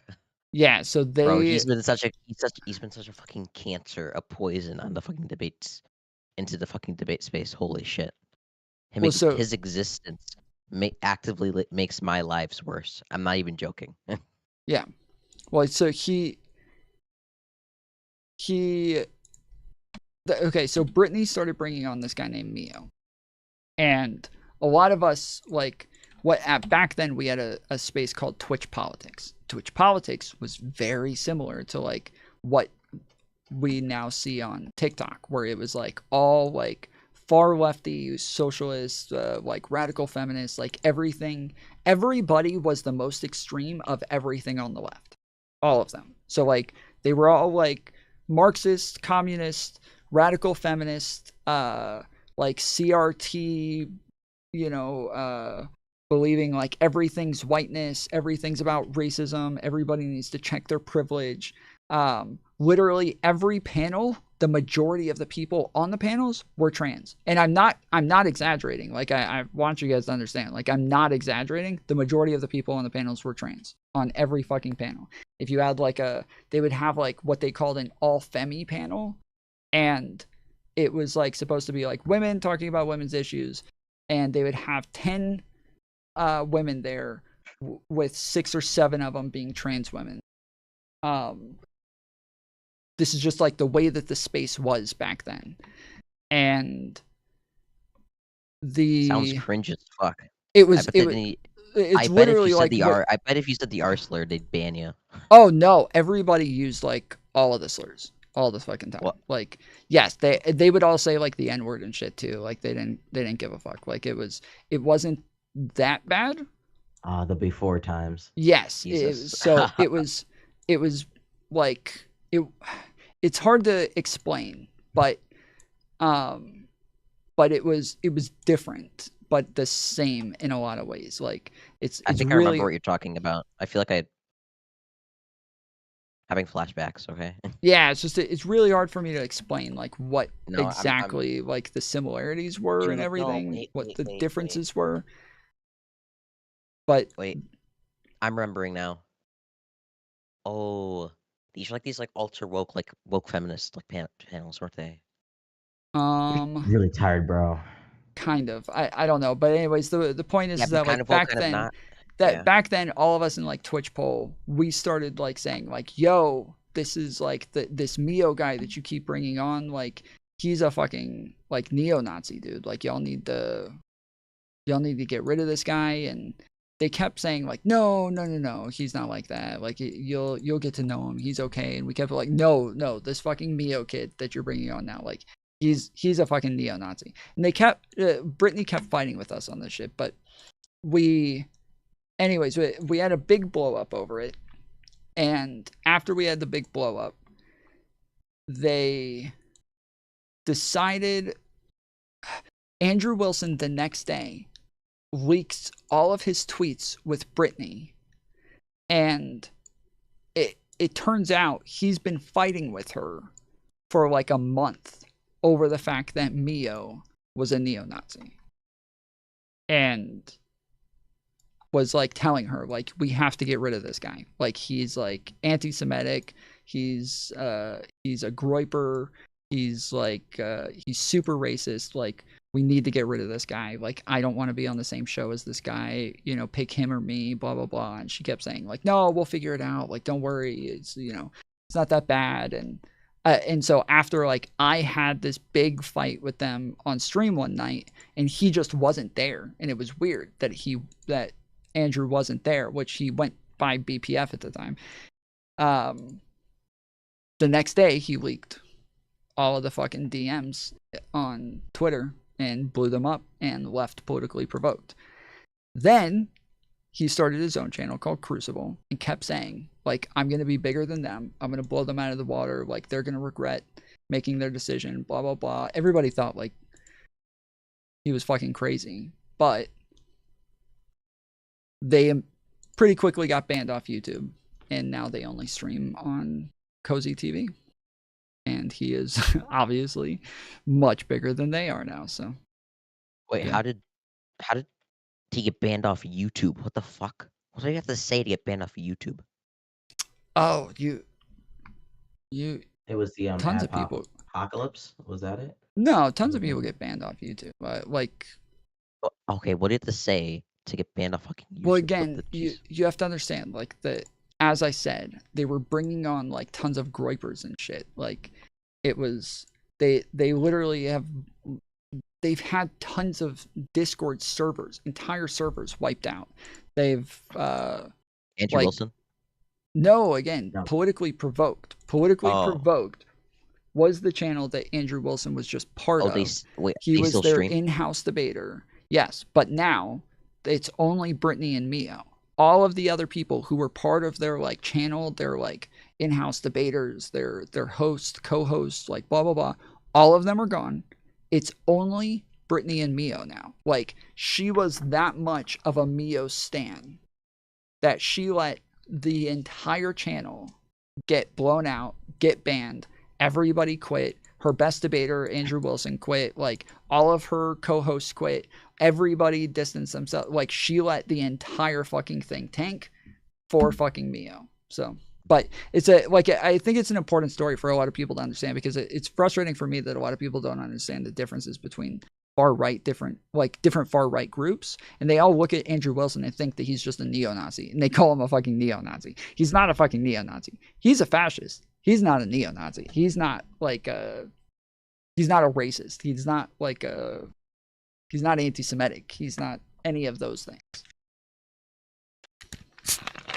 You need to Tom Foolery, honestly. I think I really just wish I really, really wish Andrew Wilson never entered the debate space. Just Never. Well, Wow, I've what known happened to Andrew the for a kills? long time. Yeah. Him and I, like, Does the we've talked kills- on the phone is- a ton of times. Like, we have each other's phone numbers. Where, Yeah. we go way back. So I don't know all of like the Andrew Wilson orbiters, the stands. They're all so. Yeah. The fucking precept people are so. yes, they're fucking annoying. all Holy precept shit. people. Yep. I don't if I put up a prompt that says Trump is bad, and the first thing I ask is, what is bad? Can you ethically ground that? It's like, Yeah. no, get the fuck off my panel, bitch. Do you know who Get outta Marte here. is? No. No. Hmm. Okay. Yeah, Marte is a carbon copy of Andrew. And that's who was gonna be his debate partner. So Tom, you need to like include me. So if you see What do one of my recent biggest videos, you'd know that all the conservatives are running for me in Destiny. So you need to include me on the panel with Destiny. So me, Destiny versus I don't know, like Charlie Kirk and who else? Donald Trump. I think that'd Okay. be fair, right? Okay. I'll get on it. Thanks. Does any? I know I never watched it, but I know the kill stream was like a thing back in the day. Is that like still going on? Yes, but they also stream on like those alternative, like, you know, Rumble and shit like that, and I think even on their own website as well. I think their main channel is on Odyssey, actually. I'm not sure, but they also stream on Cozy and shit like that. Fuck. Well, shit. Yep. Yeah, TikTok drama, philosophy. Oh, Tom, were you avenues. there for the It's All Men debates here? The what? It's All Men debates. I'm not trying to go over this drama again. I don't No, know I what want- you're saying. Let me shelve this real quick. Are you saying Ed Sullivan debates? No, you've seen No, the It's All Men Still It's All until it's Men. no men. Oh debate. yeah. I watched some of it. Yes, I talked to Scratch about it. Yes. Yeah, I watched some of it. It was so for somebody who was just tuning in at the time, it was like really hard to tell what you guys were even debating. And from my position, like I'm watching, and you guys, it was like both of you guys just kept saying to each other, I can't believe you're doing this right now. I can't believe you're doing this right now. Wow, this is so cringe. I can't believe you're doing this right now. And that was like pretty much it. And then somebody would like make an argument, and then the other side, oh my goodness, I can't believe you're doing this right now. Like, oh my goodness, this is so cringe. I can't believe you're doing this right now. And that was Okay, like we did it. not. That's all I saw. So I don't That's know. not we didn't do that though. Oh sure. Yeah, I got you. What the fuck? Oh, he's fucking troll. This fucking. I'm 35. I'm 36. I don't troll. This fucking troll. I'm not Jesus trolling. Christ. Yes, you are. No, I'm not. That's his reaction. I think that was probably the vibe in the last like half hour to hour of the debate. Yes, Yeah. I only watched for like maybe like 10 minutes at Yeah. most. And so yeah, I'm just saying, like I couldn't grasp I what don't- was even being debated, and it was I don't know clear why the- that everything had like disintegrated at the point that I tuned in. Like it was obvious that Yes, there was exactly. like nothing left to debate at this point because both sides don't know were why the just so fed moderator- up with each other. I don't know why the fucking moderator let them ramble for like 50 fucking Oh, minutes. that was so Holy that shit. was yes, that was also part of the issue. Is I kept like wondering why the fuck Mojo wasn't like stepping in, and even when he did say stuff, it didn't seem relevant to like what it was that he needed to moderate. And so yeah, No, I felt like Jody and Emma got so much fucking time just talking about the most I wanna irrelevant talk shit about this possible. then. Okay, cool. I'm still fucking triggered. Jesus Christ. Cool. Do you want to talk about the Venezuela shit, maybe? Think No, that's because not so relevant. sure. I'm sure Hex has a great opinion on that. well, I wish, bro, I was hoping you were gonna like make shit make sense earlier. You need to go back and watch the fucking conversation between Hex and I, because yes, like I pointed out a contradiction in what it was that, or he didn't, not a contradiction, but he wasn't answering my question, and he literally used like circular logic over and over and over and over. And I kept asking the same question. And then when I was finally like, okay, like cringy, like, can you please like explain this here? You're like, no, he sounds consistent to me. I'm like, okay, I'm totally fucked here. Like, I don't know what the fuck to do now because I don't know. I don't know what's going on. But yes, Well, he it's hard. definitely It's hard when you're getting. Yeah, I know it's kind of hard when you're getting dick from both ends.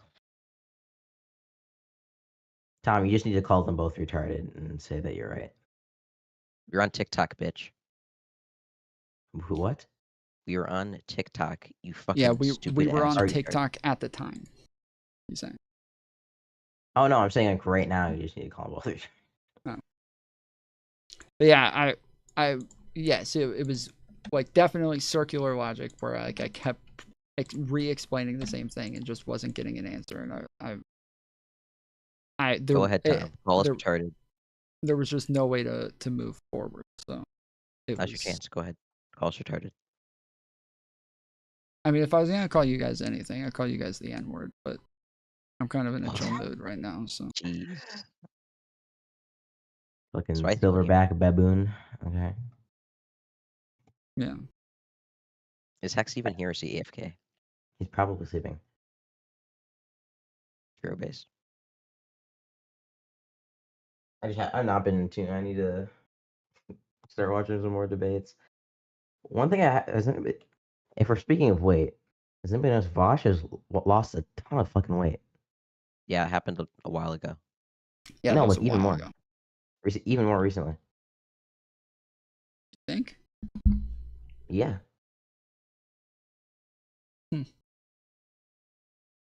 I've seen him recently. I didn't think he looked all that skinny, but I don't know. Bro, the Andrew Wilson pickle jar shit was peak content. Well, anyways, Venezuela. What do you think the narrative is here? At least the talking points I've derived have been basically, hey, you guys were broadly anti-war. Now you guys seem to be perfectly okay with the Trump administration taking interventionist actions. And then I think another point to touch on is the fact that he's literally trying to take away TPS for Venezuelan immigrants and send them back to Venezuela. At the same time, he's saying that Maduro is just like terrible guy who's like torturing his citizens, and now it's terrible to be there. So yeah, I actually haven't kept up with the Venezuela stuff very much, and the only thing that I saw was that they bombed the ship, and that it made absolutely no sense to me. Like I watched the clip numerous times and tried to like read articles and shit on it, and it just looks like just total unnecessary, just randomly fucking bombing a ship. And then all the right wingers in my chat are like, no, it had drugs in it. And I was like, yeah, you can't just like shoot and kill people because they have drugs. Like, what the fuck? And they're like, well, the drugs are going to kill people, so why not? Like, first off, you don't know that, but can you guys think of a time that like we ever just like go and shoot drug dealers? And some of them are like, well, we should. And then others are like, well, they're not, those are citizens, so it doesn't matter. Like, so yeah, it just, I don't understand how the fuck they just went and just blew up a fucking ship. Like, I don't get it. How the fuck did they just kill people like that? That's got to be like breaking international laws or some shit. You can't just kill people like that. It probably is. Fuck. I don't think Mega cares. And I don't think this is even a Mega thing. I think this is just like a general like right wing thing or like conservative thing. When somebody like commits a crime, they immediately view that person as just like a moral degeneracy who like can be taken care of in any way, and they don't really give a fuck about like the process of how that happens. Yeah, just like the worst thing possible is immediately just like justified. Yeah, I think it's like death sentence kind of logic. It's like, yeah, these people did this, so fuck them. They're also pro-life. T-Daddy bringing back bullying and putting libs in their place. This has nothing to do with the libs. We're talking about them just bombing like random people in their fucking boats. Like, they said that there was a boat with drugs on it, which they had a bunch of bags and shit on it. I don't know how they could have known whether or not it had drugs, but it looked like it could have had drugs, so I'll give them that. Let's even just assume it has drugs. You can't just bomb a fucking ship in international waters just because it has drugs and it's heading towards the United States. Like, that's just not, you can't just kill people because they have fucking drugs. That's fucking insane. Oh, by the way, never, ever, ever a fucking again will I ever fall for the fucking complete virtue signal of conservatives when they complain about illegal immigrant working conditions. Never, ever will I ever fall for that shit again. Holy shit. They Here's don't what you actually. think. You fall for that? Like they actually give a Well, I fuck? engaged with it as if they were like genuine within their position. Their position of what again? You didn't just do No the legal like. immigrant working You conditions. didn't just do the. Do you think it's better for them in Guatemala or here thing? You just didn't do that, or Well, I mean, Oh yeah, yeah, sometimes they do that. yes, Yeah, yeah. they well, so they They'll be like, weren't oh doing yeah, they're it. Hold on, they almost none of them were doing it as like a they care about the working conditions. They were doing it as like a consistency check against the left because they feel like the left makes a big deal about those things. And so they were saying like, you know, you guys are allowing illegal immigrants to be taken advantage of. it's just a terrible fucking cope though, because it's like, so the solution is to send them back to their country where they'd be taken even more advantage of. true. Obviously, Gotcha, sh- like leftist. Like, Sure, okay, that's I'm bro. their just that's the saying implied that argument like they're making. well, first off, again, you just shouldn't be arguing in favor of illegal immigration. Okay, that's like the first part. But Dude, I need to attract people into my lives. I don't know what to say. I'm just gonna. well, this is I'm just gonna. this is the thing that I am pretty consistently arguing against on my When I say lives. wait, okay, wait. I didn't say legal immigration is good. I say legal immigrants are good. When I say legal immigrants are good, I say legal immigrants are good for the economy. Okay, so just Yeah, illegal immigrants are but then overall again, you did holistically start good for arguing Americans. against me when I said that we should deport illegal immigrants. So like, that was a different argument. yes, exactly. So that's what I'm talking about is the fact that People. you did argue against this. So I think the position. No, there's a distinction between saying yes, illegal immigration, as in people immigrating here illegally, is bad, but the current illegal immigrants shouldn't be deported. Those are two consistent positions.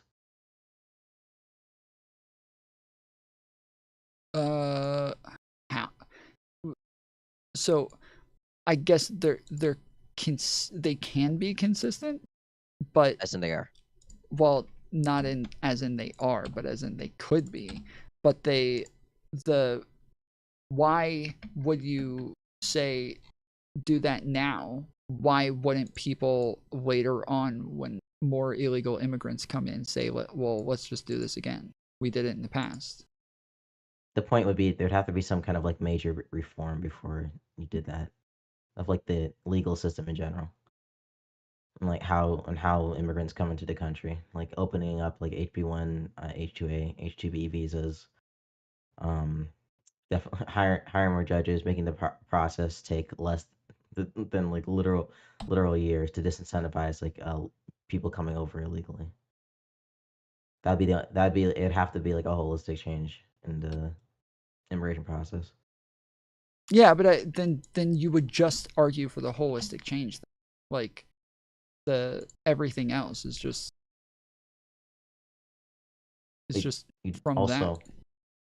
You'd also argue that like deporting this many people out of the country is a pretty bad thing. We probably just should not do that.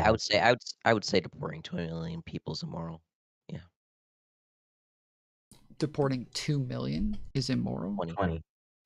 What? Oh, 20. Again, we can't like the number shouldn't matter. How many people you deport is not the problem. Like, I don't know why you would even bring that up. That's not even relevant. How many? Of course, it people matters. deported. Why? Yeah, of course it matters. If with 20 million people, like I think Hispanics have the highest labor participation rate, and 20 million people are a huge part of our labor force, and we decided to deport them, that can have like disastrous economic effects that could affect Americans. Of course, that'd be relevant. Versus if there's one illegal immigrant in the country, yeah, that'd be something you might want to take into consideration. You sure? I wouldn't call that a moral issue though. Like, I would. Directly moral. Everything. Yes. Okay. It's immoral because it would harm the entire. Because it would harm not only the illegal immigrants but the U.S. as a whole. Sure, but you understand that doesn't that as like a line doesn't mean anything. You sure? Hmm? To you, But I'm sure. no, I just mean like in general, like as like a line. I don't know, Tom. They rated and took 500. What? Oh, okay. Sorry. They rated and took 500K. From what? Or 500 today. Are you just making So your why laws on shouldn't the that? books argument again, Tom? Or The what? the laws on the books argument again, Tom? No. I was gonna say that like that as like a standard to just say that like we could do this. It's like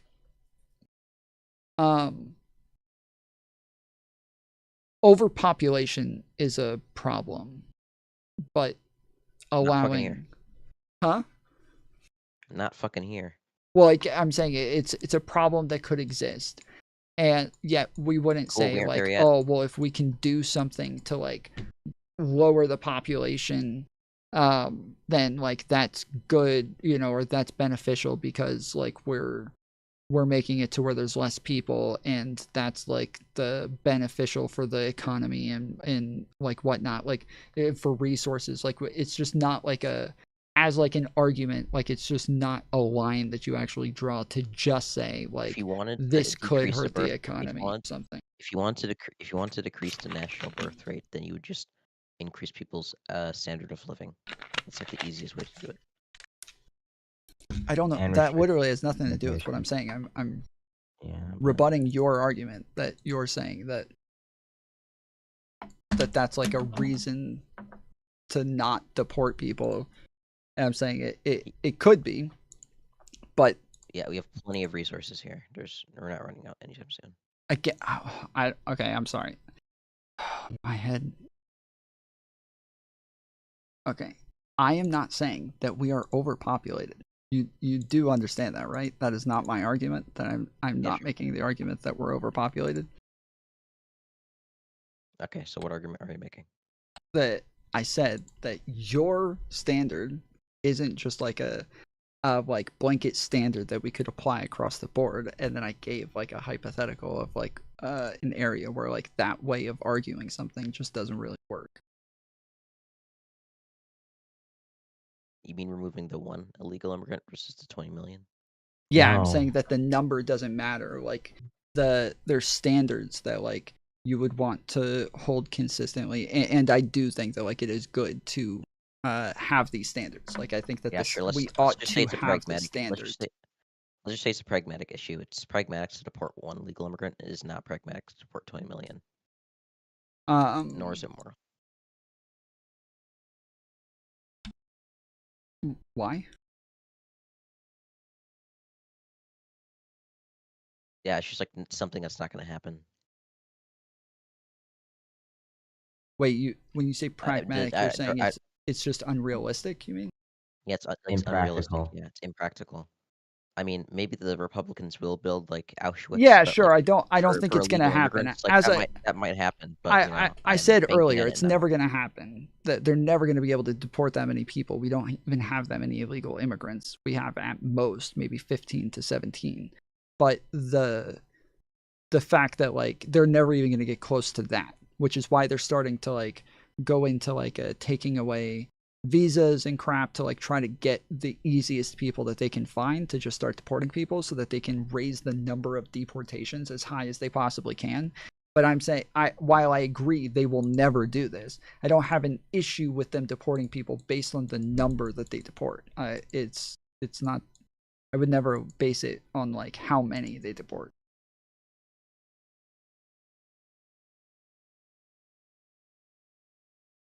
I have a question. Mhm. If you had a legal obligation to kill everybody on Earth, would you do that? Would you do so? No, probably not. Ooh, why not? I mean, it depends on why I'm doing it, but if that's like Because the you, only. 'cause you have a legal obligation to do so. You'll have a fun time. No, it's why would I have a legal obligation? Like you don't just There's have a the law legal passed. obligation. Yeah, There's the a law law. passed says you.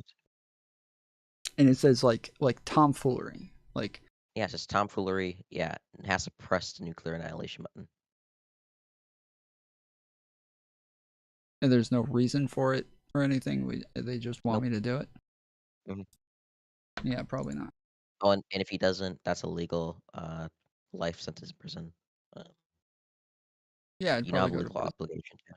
So what? But you ought to do it though, right? No, I'd probably go to prison. But don't you ought to press the button? Sorry?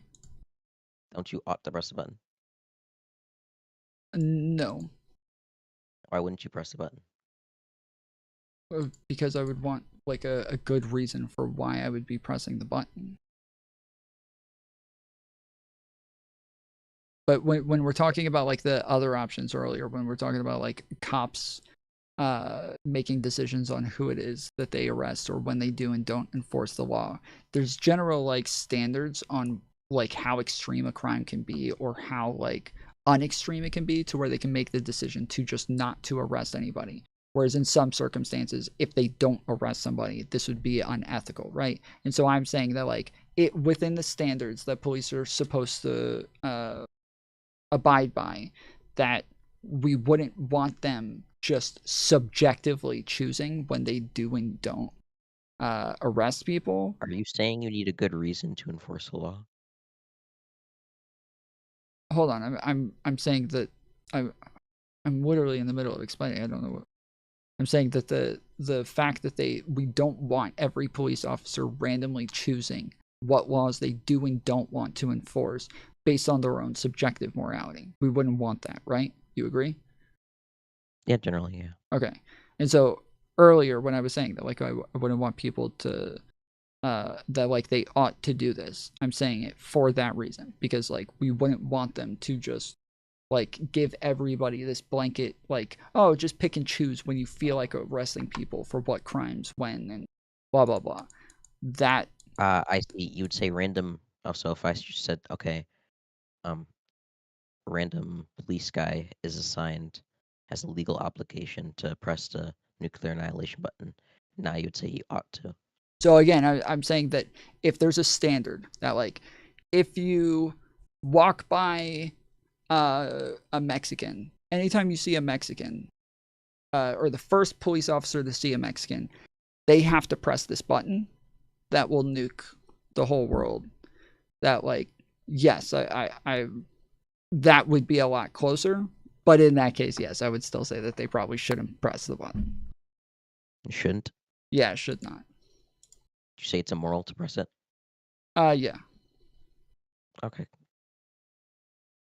And you'd say it's immoral because you don't have a good reason to. That, but it's also about like extremity as well.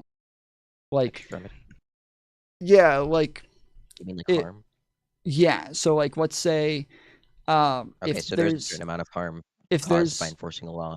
So there's like a threshold of harm you're telling me, which if you that once we pass, enforcing a law is no longer like a moral thing to do. Yeah, maybe. Like if there's like a law that says that like babies are now held to the same standard as adults, and now a parent calls the cops and is like, my baby just peed on me while I was trying to change its diaper, like this is assault, it's sending its bodily fluids onto my face. That like in this scenario, if they have like a baby prison where they have like cribs and shit and everything, like yes, that cop probably ought to go and arrest that fucking baby.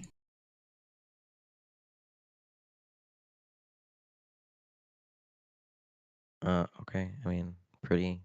Even though I don't think that we should have laws that say that we should arrest babies in this scenario, it would be better to change the law than it would be to give cops like that much leeway in what it is that they're picking and choosing.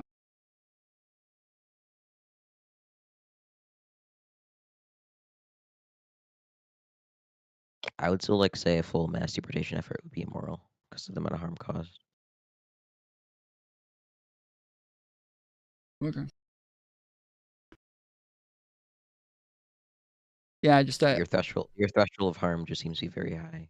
Well, just 20 million is not that big of a difference. Like it's truly not. Really? How many Jews died in the Holocaust? I'm sorry. What is it? How is that relevant? What is Well, that? I mean, are you trolling me? Okay, wait. No, I'm not trolling. Like, you saw, you've seen the picture of all the infrastructure you need just to move that many people around, right? Say that again. You saw the infrastructure they needed just to move that many people around, correct? For Nazi Germany, yeah. Okay, now we're going to need that level of infrastructure. Plus, they all need removal orders. Wait, but we're not. Like we don't. First off, we don't need that level of infrastructure. We have way more technology today. We don't have to put everybody on trains and like line them up in fucking cabs like they're animals or anything. We can put them on buses. We can put them on planes. We have way more technology today to make that makes everything way easier. And on top of that, we're not using these to move them from one place to another place to another place to another place like they did back then. We're just taking them from here to across the border, and that's like drastically different. No, it's not just that easy. You have to take them to a place to get a sure, you have to have a holding center as well. Yeah, but once they have removal order, you have to fly them back to their country of origin. This could be like plane, boat, or bus. Correct, but we already have all of those things in place now. Like, and then Yeah, it ends with a plane flying them across the border or a bus driving them across the border. You're going to need to build like massive processing facilities and camps, like literal camps for processing. So we don't need to. This is one of the big problems right now is that would be necessary. So under George Bush, we had at the time one of the biggest like deportation processes that our country had gone through, but most of them were being arrested by cops because they didn't have papers on them, and then they were arrested and put into an either county or city jail. The ICE would then process them while they were still in county and city, and then ICE would go pick them up from county and city and take them across the border. Like they just put them onto a fucking bus and take them across the border, and that was that. Currently the Trump administration is making everything way more difficult. The problem we have now is that a lot of them aren't just from Mexico. Now a lot of them are from much further south. That's first of all, I'm sure you're going to need a lot more planes, not just like buses or cars. The second problem you have is I don't think they deported 20 million people. How many people did they deport during the Bush administration? Yeah, not 20 million, but that's what I'm saying is that they don't have to. How many was it? I want to say maybe 2 million, I think. I don't remember. So you realize how like much drastically bigger 20 million people is to deport? Yeah, of course. Also, you're going to need to do like door knocking, like actual like kind of like neo-Nazi-esque like shit. Yeah, again, hold on again. I am already saying that the pragmatic like aspect of the fact that they'll ever be able to find this many people is impossible. They're not going to be able to do it. I've said it over and over. Like they're not capable of doing it. Again, I'm saying I wouldn't say it's immoral to deport 20 million people just based on the number alone. That is not the thing that makes this like a problem. Is the 20 million number. I would say it's immoral. Okay, but again, you keep going back to like other things like that instead of. Okay, do you think they deserve amnesty? Deserve? Mm-hmm. Oh, do you think we should give them amnesty, not deserve? Do you think we should give them amnesty? Maybe not everybody, but like maybe there's but like probably... the non-violent criminals. Yeah, depending on how long they've been here. Like if they were only here for like a couple months, probably not. But like people who have been here for years and have already been like adjusted within society and have been working and don't have any crimes and crap, like then yeah, I would say that the majority. That I would be okay with that. So the overwhelming majority. Yeah, maybe. Why do you think they deserve? Why do you think we should give them such amnesty? I'm not saying I think we should, but I'm saying I wouldn't have a problem with that. Well, would you rather deport them or give them amnesty? I think it'd probably be better to deport. So you'd rather do mass deportation? Of some sort, yeah.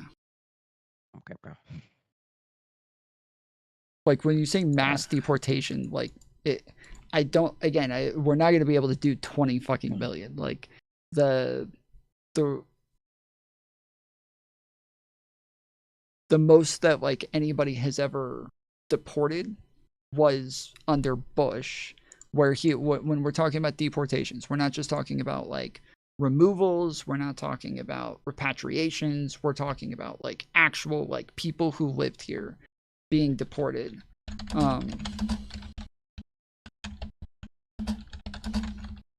me see. You realize this would cause like a 2008 level like financial crisis, recession, right? Not even close. No. Okay, so do you know what percent of GDP we lost during the 2008 financial recession? Let's see. During his 2 terms, President George W. Bush oversaw approximately 2 million formal deportations. So yeah, George Bush did 2 million. And Biden and Obama have their records, but that's based on the fact that like there were just way more people coming across the border, and they were mostly like catching them at the border and then just returning them over the border. So they didn't have to have like way more. It wasn't what we would call mass deportation because they just got here and were just returned back. Do you know what percent GDP we lost during 2008 financial crisis? During what? The 2008 financial crisis? No, I don't. We lost about 4.8% of our GDP. Do you know what percent illegal of GDP legal immigrants make up? No. It's about 6.8%. Okay. So, are you okay with that, like, 4-year recession? The versus like keeping illegal immigrants in the country? Yeah. Well, no, either amnesty or 4-year recession.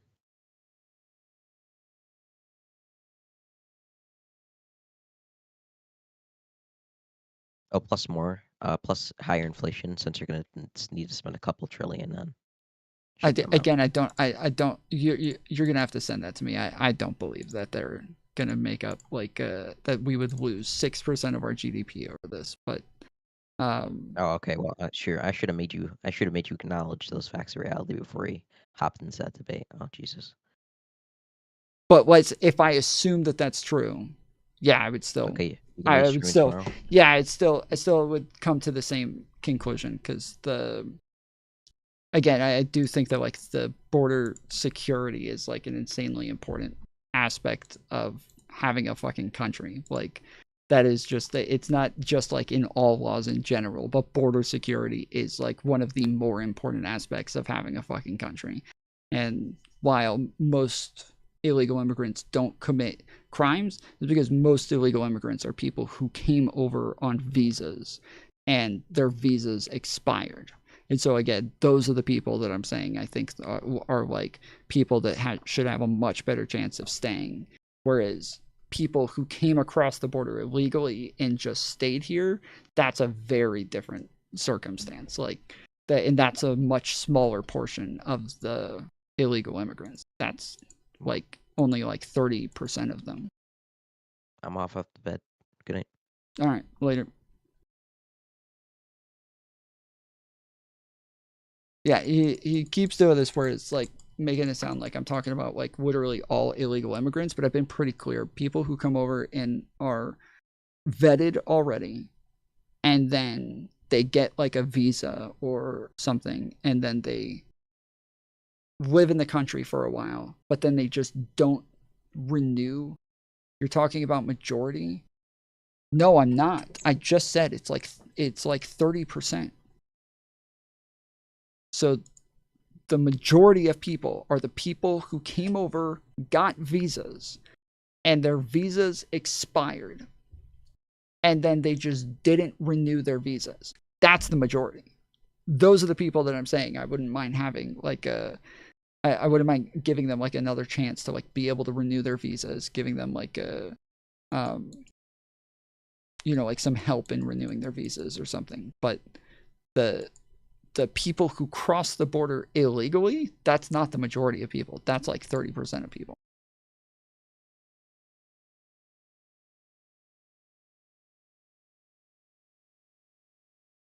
But he asked you, which would you prefer? And you said deport.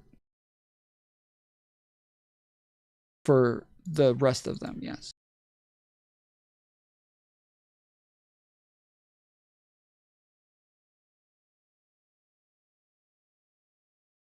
What do you mean? Yeah.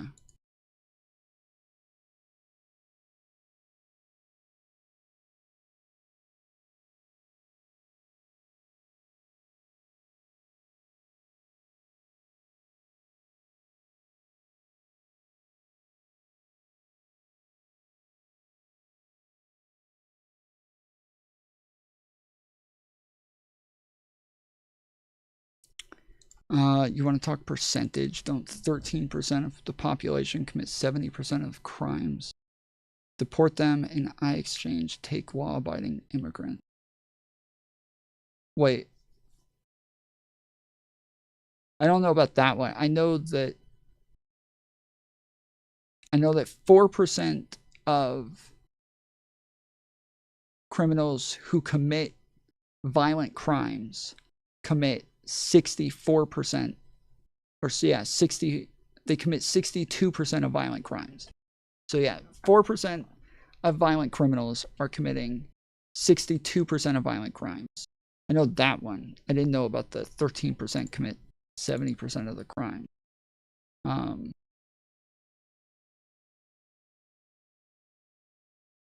How is ignoring visa laws any less criminal than ignoring border laws?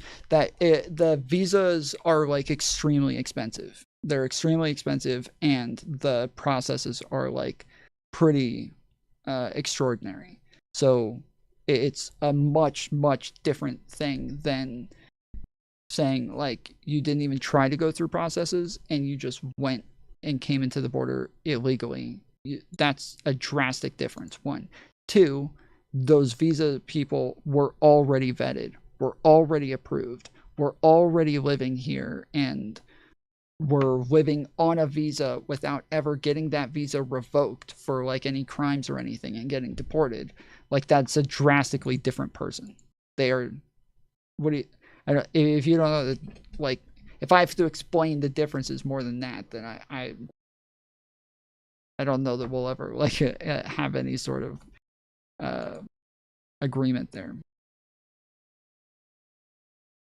And those are the ones that Cringy would give amnesty. Okay, I told him numerous times from the beginning that I don't think that we need to just deport the people with visas, or who came over on visas. So,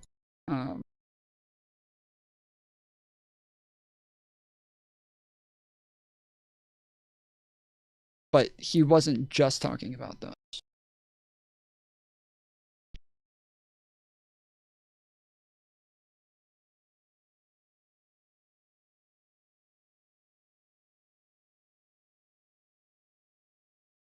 You chose to deport. Again, I said from the beginning that I would. I'm not going to repeat it again for you, so I don't know what the fuck you're doing.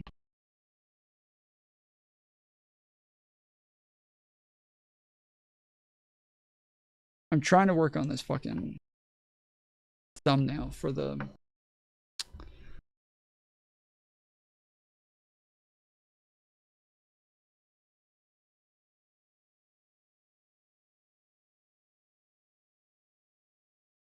video.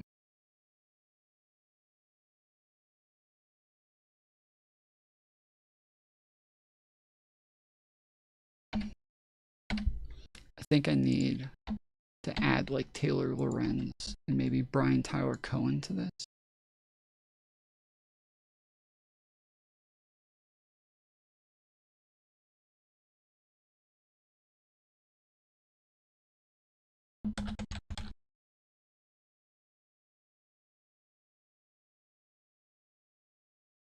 Tom is so patient with everyone else. Yeah, I know. I think repeating the same exact thing 5 times for you, 5 questions in a row is probably.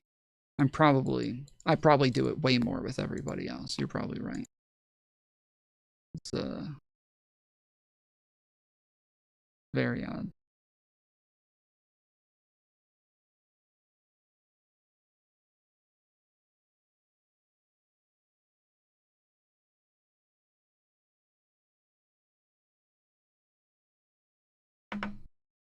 Can you add laser eyes? I don't know. I don't think so. I don't think I want to add laser eyes this time.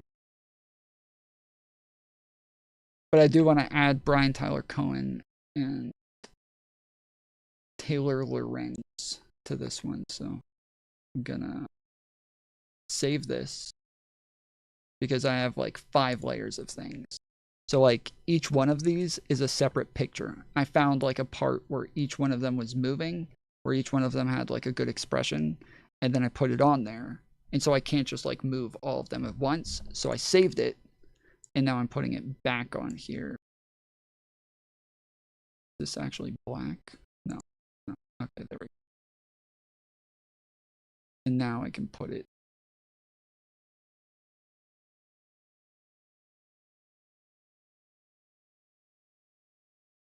right there.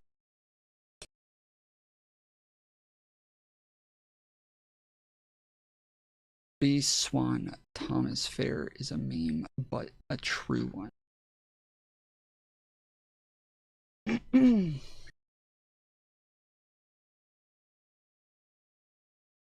I came here expecting derangement syndrome, but it's kind of making sense.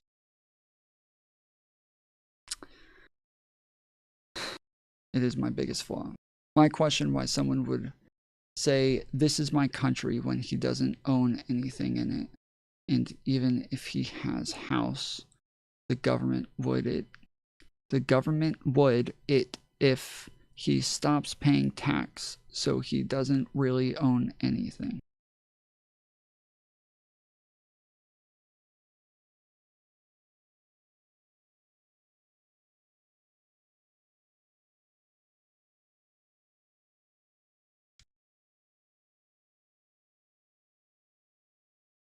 That's that I'm sorry, that's kind of a ridiculous statement to make. Like, it's like saying like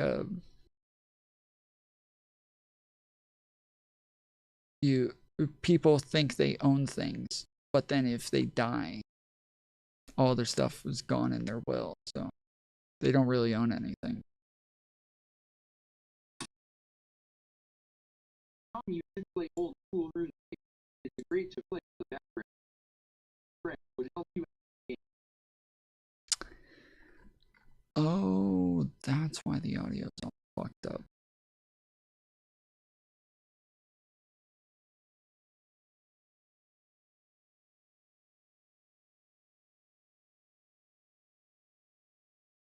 Where's my headphones aren't even an option on here. What the fuck is going on?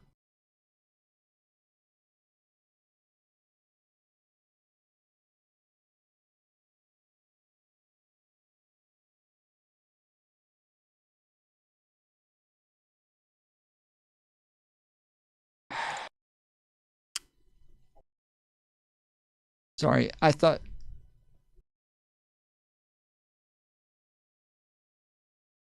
I just realized why my audio's been messed up this entire time.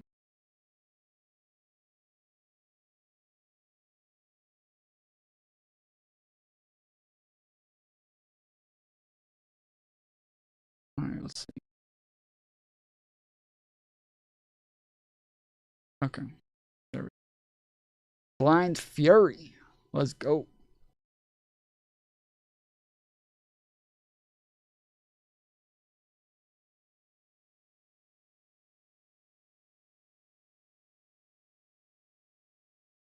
So wait, could you guys hear that one? Take all the shit out of the kitchen, something. Oh, what the fuck?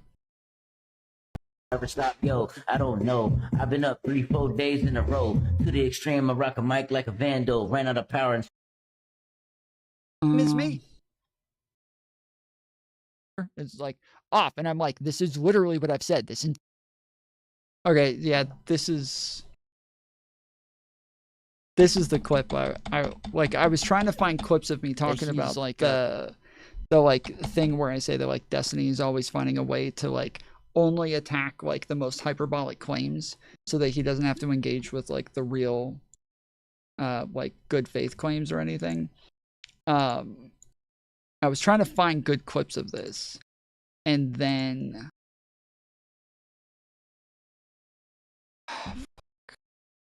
oh, I'm on the wrong thing.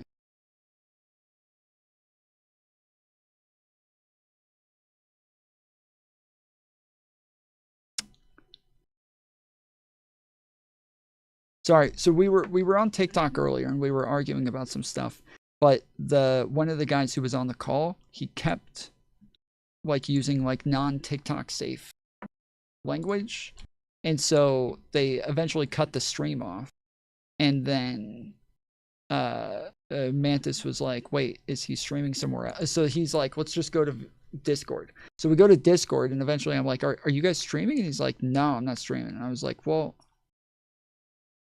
I'm not sitting here and arguing. You know, nobody's making some fucking money, so I'm just gonna go live then. So I went live, and yeah, I was not like prepared to go live or anything. I just clicked the go live button. But anyways, I was trying to find this clip. But you guys saw yesterday, okay? You guys know how over and over I've had people like Philly come on and other people that I've argued with where they're accusing him of like being a predator, that he should be on the sex offenders registry, that he's like a, you know, he's going after women to you know, to victimize them on purpose, and he wants the mentally ill ones and the young ones, and like, I'm like, guys, like, chill with all that shit. Like, just stick to the facts. Like, you don't have to like hyperbolize everything. Just like stick to the facts and like go after him for that shit. You're gonna make it worse, because this is what you do: is you give him a ridiculous claim to argue against instead, right? You give him this to argue against instead, where you don't have to really admit much. You don't really have to engage with much. You just engage with the most ridiculous claims. Dude, you remember yesterday somebody said, but Destiny, do you feel bad? Like, can you clarify? Like, are you remorseful of this shit? And he's like, the problem is that what people want me to be remorseful for is like being a sex cult predator, rapist, like pedophile. And no, I'm not remorseful for that. I'm sorry. I know that's what people want me to feel sorry for, but I am not that thing. And so I'm not going to apologize for it. And he's like, all right, well, I got to go. See you later. It's like off. And I'm like, this is literally what I've said this entire fucking time, is that this is what gives people an out every time, is a bunch of dumb fuck losers like Sick and Fairy Queen and all these people just hyperbolizing everything, making up their own narratives, making up their own information, and then running around and making sure that they can spread it as much as possible. And it gives the person an out every fucking time. It gives the person an out, and they are. So that's me talking about the fact that like people will hyperbolize an accusation against somebody, and they'll call them like the worst thing possible when they can't actually justify the worst thing possible. And so then the person's able to just engage with the worst thing possible instead of actually engaging with the legitimate criticisms against them. And this is what Destiny said on the stream the other day. Russia starts dumping shit that's fake. I know this because I've been maligned personally. The best thing that can ever happen to me is somebody mounting a bunch of fake bullshit attacks against me on top of some credible ones, because I get to ignore all the credible attacks and just talk about the bullshit. If Russia would have released like, I'm sitting there making a face. I think I even say in chat, like, you don't say. What a crazy thought. Who would have thunk? Like, some shit like that. As soon as he said this, I was like, motherfucker's trolling me right now, dude. Destiny has a great point there. What a genius. Yeah. Yep. Who would have thought? I felt like he was trolling me. I felt like he's probably heard me say that numerous times now, and it's like, I almost like interrupted him and been like, huh, interesting take, Destiny.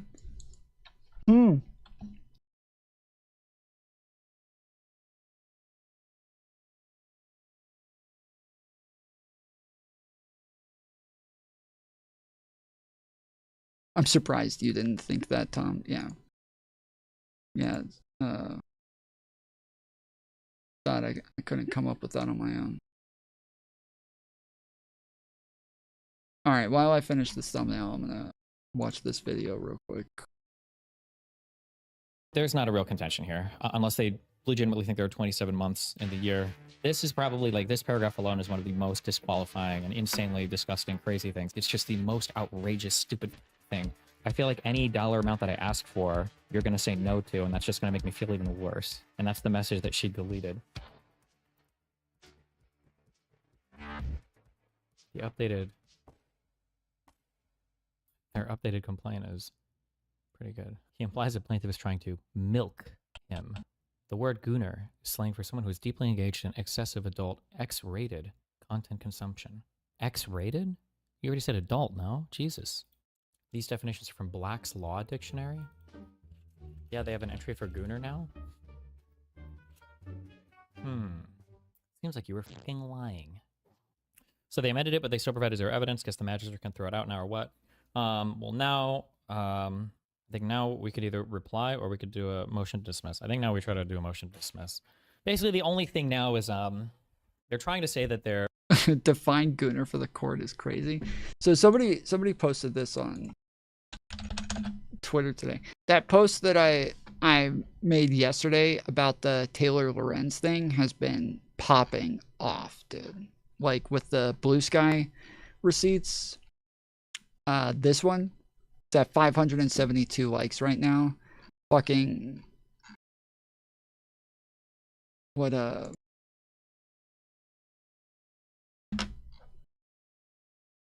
there's Bad Empanada. He said no one cares about the distinction, bitch. I think this motherfucker smoked too much crack and just wandered onto the wrong thread, because I didn't say anything about a distinction in any of this. Like, none of this says anything about a distinction. This isn't, there's nothing about a distinction here. I feel like he has to be talking about the post on the other thread, on the Progressive Victory thread, where Progressive Victory says that they're like, nobody else is responsible for the doxing of all the Progressive Victory creators. And I replied and said, that's stupid. You guys can't take responsibility for what they did. Like, doxing is only when you have malicious intent. And so you can't try to absolve them of the fucked up shit that they did, and it's fucked up that you would even try to absolve them of it. And I guess he thought he was commenting on that. He probably just clicked on my name and like scrolled through some of my stuff and then commented on the wrong fucking thing. But yeah, somebody else posted this, where this is another screenshot of something that Taylor said, where she says, I can confirm that Hassan the Hun was not approached for this program. I didn't see Austin on the list either. The 90 influencers involved appear to be primarily centrist pro-DNC Dems who have not spoken out about Palestine / are pro-Israel.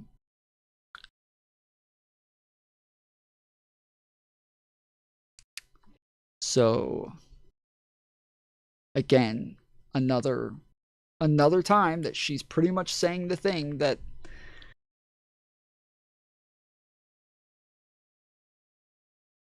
she's pretending like, oh, I don't know where people are getting this from. I have no idea.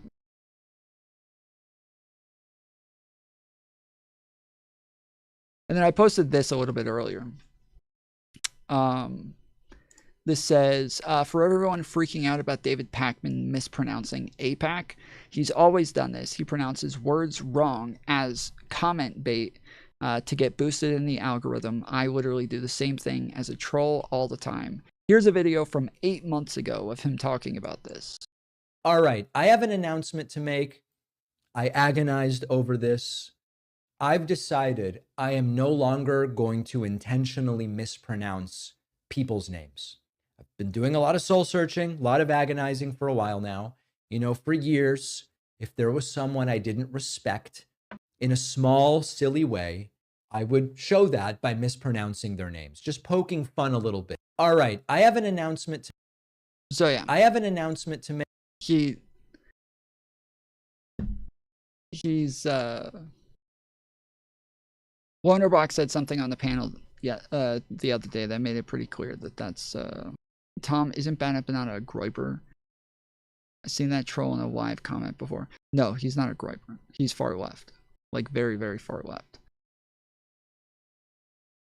he's currently been doxing people like Dylan Burns and apparently Hutch, a bunch of other people.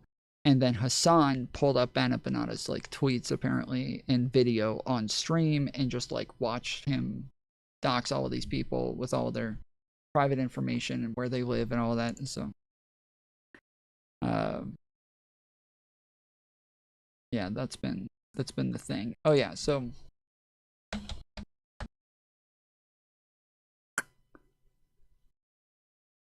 there's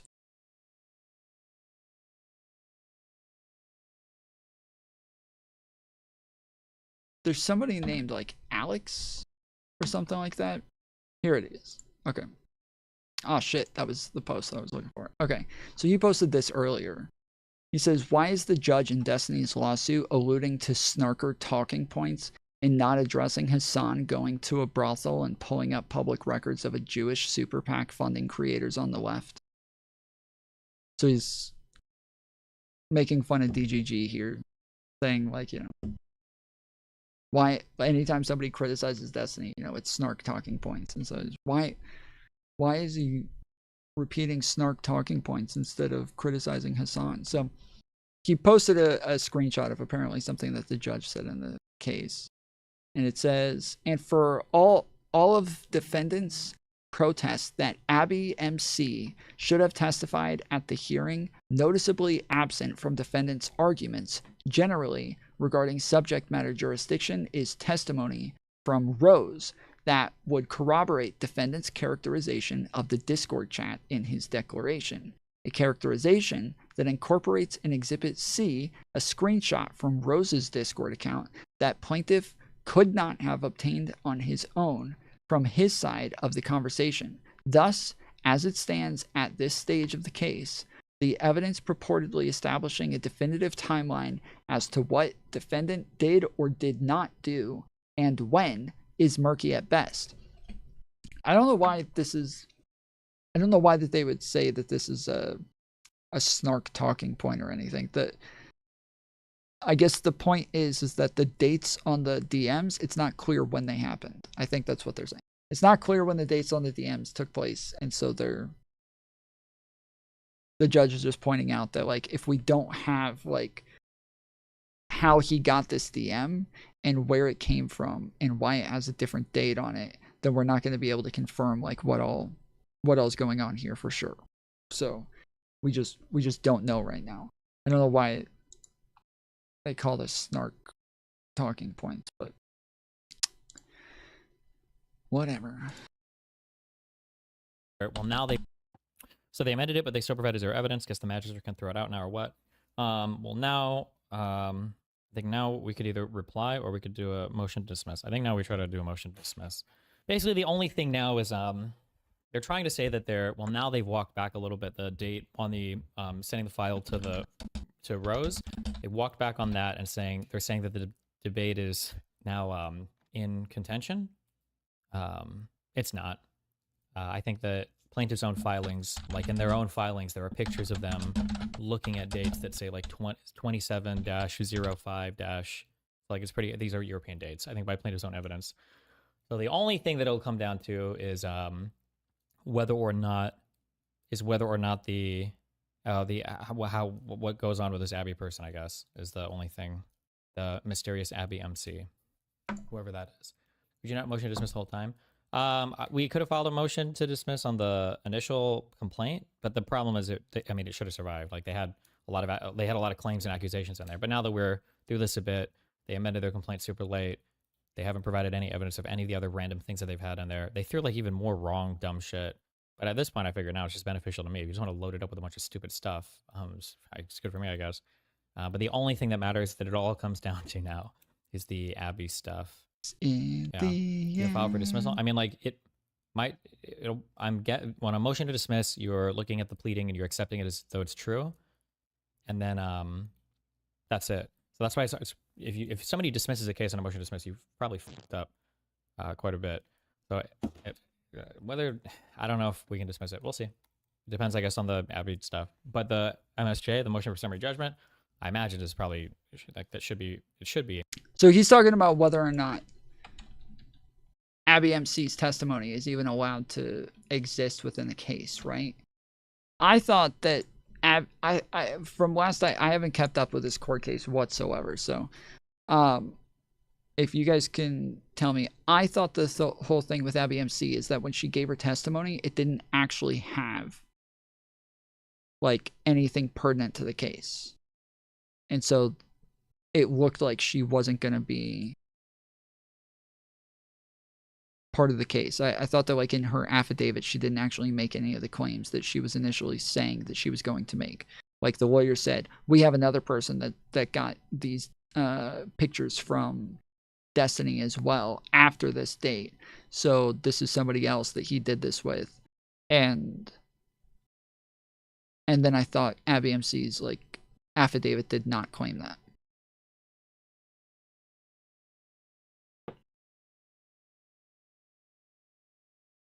An easy one, I guess. Pretty sure he always could have filed for. Well, no, he always could have, but you don't want to do it in like a. You don't want to do it at a time that it's not like advantageous, right? Because if you just go in, if you just go and start like filing motions to dismiss, and it's not like a good time. It's not like a legitimate request. It's not a it's something that's going to make you guys like look bad. Your motions in the future are less likely to be taken seriously as well. And you can even get in trouble with the judge sometimes if it's like super ridiculous. And so they had to wait for like some things to pan out before they could actually make the request in a way that would be like in a way that wouldn't seem outrageous.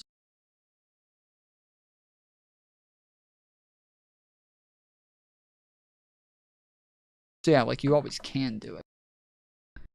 I thought she did, but Destiny claims that she admitted she had no proof that the case still been kicking. Yeah, apparently. So when I was talking to Irrelevant the other day, like in the middle of the debate, like or while we were arguing about shit, I went to their case and like looked up stuff, and it turns out they're not even in like the evidentiary parts of the case. They're not in what is it called? I'm blanking on the term, disclosure or whatever. But they're not at that part where they like pile everything, all of their evidence in. So, yeah, I have no idea. Discovery, yeah. And it's just going to come down to the how much the judge thinks that Abby's testimony with no evidence is, I guess, a matter of fact versus a matter of law. Able to get transcripts yet? Nope. Still waiting on the ruling on that. What is the Abby stuff specifically? Destiny, I missed that. I was unaware of this, but when Abby was at my place in 2023, Abby was apparently, after I left, she got on my computer and started snooping through shit. And in the process of that, I guess, maybe, I don't know, because I didn't know this until a couple months ago. Supposedly, she went through my folders on my computer and looked at stuff. And 2 months later, there's a DM. This is the only evidence they submitted. But 2 months later, she's like talking to a friend saying, "Oh, Destiny sent me all these videos of him banging," and then he names Cherry and Pixie, which I don't even have videos of the former. That's not even true. So my guess is that she just went through stuff on my computer and saw names that she recognized, and she was just like talking shit to a friend. But she's trying to say that I sent her whatever video of Pixie in 2023 or something. But I never have. I don't have any logs of it. They haven't provided any proof of that. And at the hearing, they even said that Abby didn't have any proof of that. They just had that one DM. Comes now. Okay. Weird. Okay. Plaintiff Jane Doe, by and through undersigned counsel, and very respectfully states, alleges, and prays as follows. This action seeks to hold defendant accountable for his unauthorized, intentional, and unlawful disclosure, dissemination of intimate images, and sexually explicit videos of the plaintiff, thereby causing plaintiff extreme emotional and physical distress, depression, anxiety, and harm to her personal and professional reputation. Plaintiff seeks injunctive relief, compensatory and punitive damages, attorney's fees, and any other relief this honorable court deems just and proper as a result of defendant's unlawful, extreme, and outrageous conduct towards plaintiff. Plaintiff brings claims pursuant to, inter alia, the Image Protection Act, 15 U.S.C. Cybersexual Harassment Statute, Florida Statute 74, and other Florida laws pertaining to rights to privacy, public disclosure of facts, and essential. Okay, jurisdiction and venue. Court has subject matter jurisdiction because of the federal law that they're citing for the Intimate Image Protection Act. And that also lets this court hear the state claims because they're related to the federal one right now. These are the two parties. Plaintiff Jane Doe is a citizen of the United States, a resident of Miami-Dade, Florida. Plaintiff brings this complaint anonymously due to the intimate and sensitive nature of the materials which form the subject matter of this complaint, despite the fact that she's posted literally her own fucking face in this complaint and publicized it on her own social media feeds, but okay. And then defendant Stephan Bonnell II, for some reason they are still misspelling my name. I don't know how, but okay. It's a citizen of the United States and a resident of Miami Beach, Florida. And as a live streamer and a political commentator, he's over 840,000 subs on his YouTube channel. He has a huge following on X, Kick, Reddit, and Discord. Bonnell had over 700,000 followers on his Twitch channel before it was banned from Twitch in March 2022 due to hateful conduct. Nice. Plaintiff, known online as Pixie, is also a live streamer as well as an influencer. It's not the same thing. Pixie has 15,000 followers on X, and on Twitch, she has 10,000 followers. Plaintiff began conversing with Bonnell on a Discord platform when she was approximately 19 years old. We know the first date that we messaged. She has that message. I don't know why she's lying about the age. I don't know why she won't just write her actual age. We both should have a log of her first message. Maybe she doesn't know numbers or can't read. I'm not sure. Bonnell was approximately 33 years old. They also know my birthday, and I don't understand why we're approximating ages here, but okay. At that time, they always say that. They always say approximately. Plaintiff was a new streamer in the same niche as Bonnell Politics. Approximately 2 years later, on or about September 12, 2020, after multiple conversations about consent and boundaries, Plaintiff engaged in sexual relations with Bonnell. Plaintiff was inexperienced and had only had physical relations with one other person prior to Bonnell. This is the only time Plaintiff Bonnell had sexual relations. During this one occasion, Bonnell recorded videos of Plaintiff and him engaging in sexual conduct. The videos, unbeknownst to Plaintiff at the time, sometime in 2022, Bonnell disseminated through electronic means one of the video to a 19-year-old woman using the screen name Rose. Pepe, yes. Rose was a random fan of Bonnell's on his Discord platform that reached out to him on Discord. Random. Bonnell had never met Rose, despite knowing nothing shade. about Rose and not even knowing her real name. Bonnell intentionally shared the video with Rose without Plaintiff's knowledge or consent. Okay. Upon information and belief, Bonnell sent the video to Rose on Discord as a video linked to a Google Drive link. This is technically not actually true. I don't even think it was sent using, but it doesn't matter. But Bonnell's customary practice was to upload his sexually explicit videos to a Google Drive link and then share the link. It's kind of okay. Google offers several privacy settings for shared links, allowing the owner to control who can access a file and what they can do with it. The privacy setting. This is one of the Kiwi farmers' arguments that they're running for. The privacy settings options include restricted, anyone with a link, or anyone in your organization. Bonnell chose the least restricted privacy setting for his Google Drive link. Anyone with the link. This setting makes the sensitive material accessible indefinitely to any third party possessing that link. This ongoing accessibility functionally equates to publicly posting explicit content online. Oh, come on. If this was the case, that would mean that literally every single digital thing that you send counts as being published and forever online. Yeah, that's ridiculous. Like if somebody has a link or a file, it literally doesn't, like, this is the same thing in effect, right? But okay. There is court precedent that people have tried to make this argument in the past, and this is not a real argument. But Keep saying he never sent anything, but they are saying in this brief they have it. He's lying. They're saying in this brief that Abby MC has it, because I thought what we just read a minute ago was saying that they still don't know. That's what it sounded like.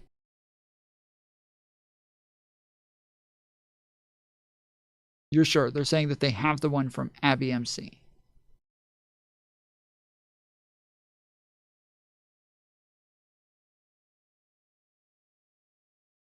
Because I thought they only had the one from Rose.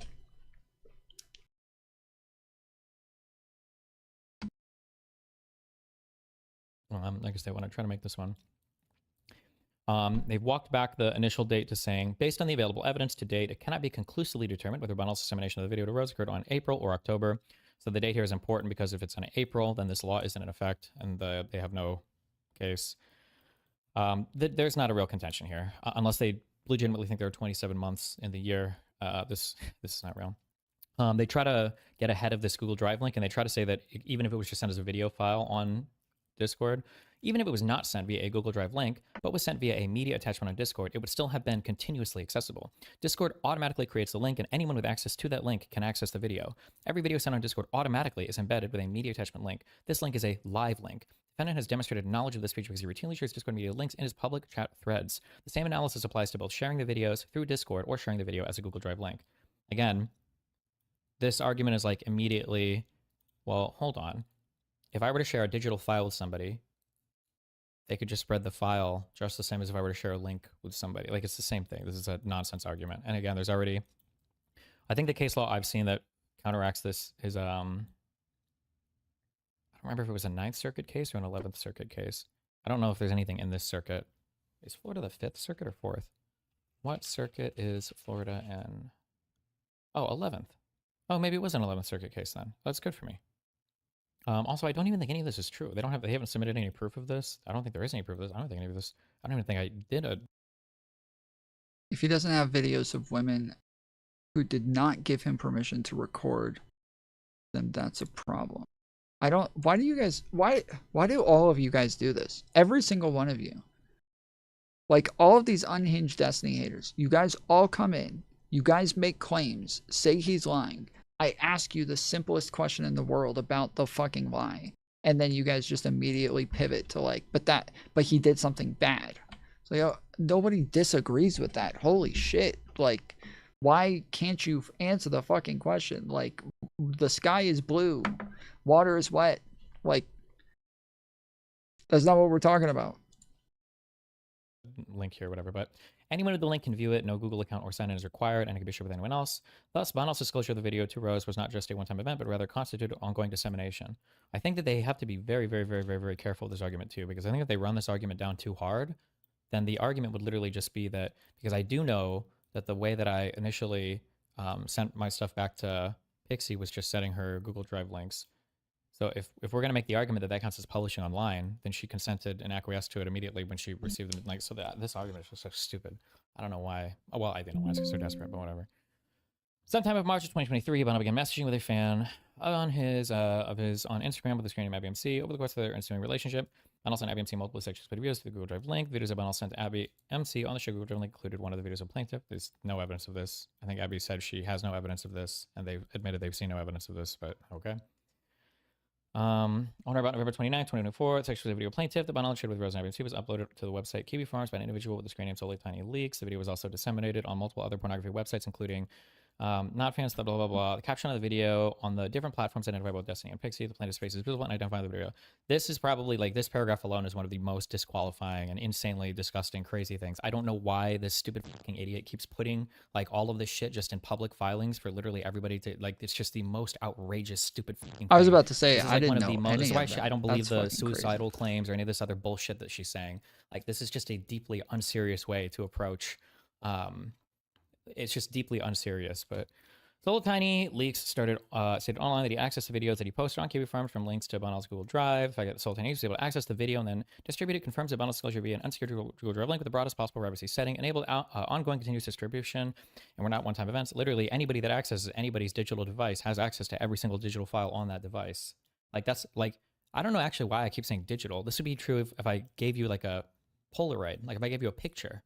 Like, if I gave you a Polaroid picture, would that count as continuous publishing? Look, it's such a stupid argument. Shortly after the video was posted, various friends and random followers... Well, I think what they're saying is that, like, technically the internet is forever because websites are now just, like, archiving things all over the place.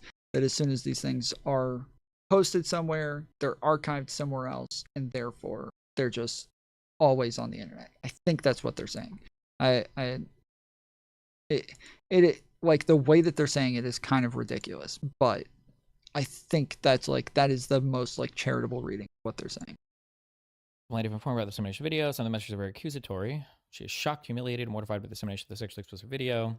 As of today's date, the video has been, just keep talking about the websites. Nice. On the evening of November 29th, 2024, plaintiff sends a message to Bonal on Discord expressing her horror. They share the video of her.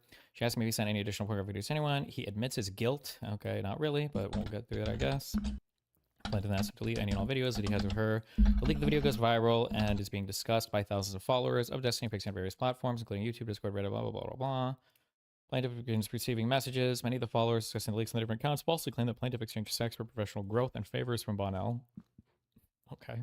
Plaintiff feels increasingly humiliated, mortified, and depressed, and starts feeling suicidal. On or about December 11th, 2024, she starts writing suicide notes. Plaintiff messages Bonnell and tells him that she is just tired of living anymore. It's a matter of time until my family discovers what happened. I feel like the best thing to do is for me to kill myself and schedule a post just detailing my feelings on what happened to try to ensure a situation like this doesn't happen again. Plaintiff Destiny said, "All right, buddy, thumbs up. Good luck." then unfriends Bonnell on Discord so that she cannot receive any messages from him. I like how she doesn't admit that she asked me for money to make it so this didn't happen, which is extortion, by the way, but okay. On or about December 13th, 2024, suicide riz. On or about December 13th, 2024, plaintiff meets with Bonnell's close friend and business associate Color Turner. Plaintiff tells her about her thoughts, that she cannot bear the humiliation and harassment she is enduring, and that she wants to ensure Bonnell never does this to her or anyone else ever again. Yes, by being forced to give her $1 million. But I guess she doesn't mention that. Okay. Turner tells her she will talk to Bonnell and tell him what they discussed. On or about December 19th, Turner asks plaintiff if Bonnell has communicated with her or added her back as a friend. Plaintiff responds in the negative. Plaintiff continues feeling depressed and suicidal. Like the video is still a viral topic of conversation on multiple platforms. This is not true.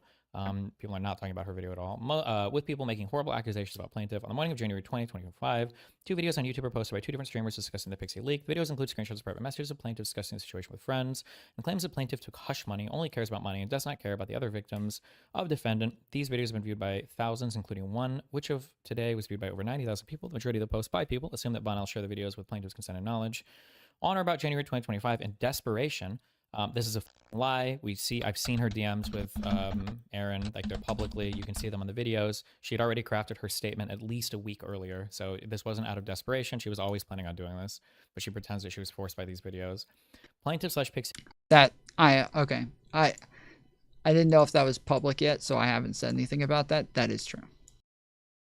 That is true.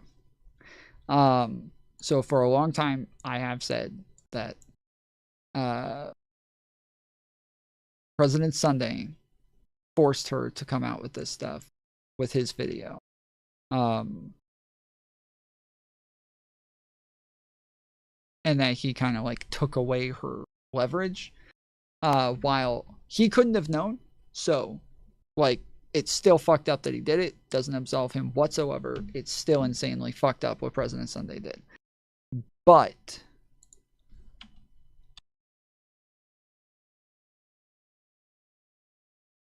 she was planning on coming out with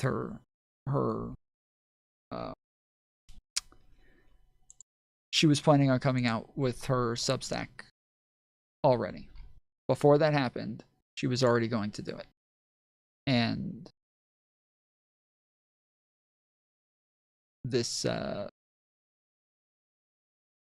didn't really change much. So it's a little weird, but that is true. That is the case.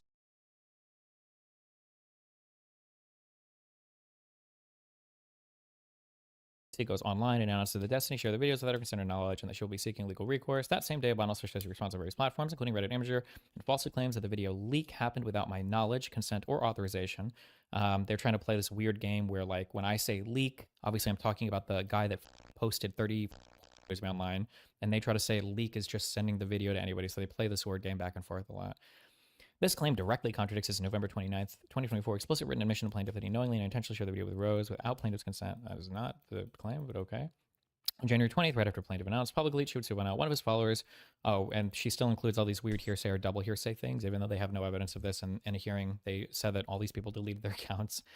On January 20th, right after plaintiff announced publicly she would sue Bonnell, one of his followers reached out to plaintiff and told her that Bonnell had sent the video to her sister about 2 months earlier.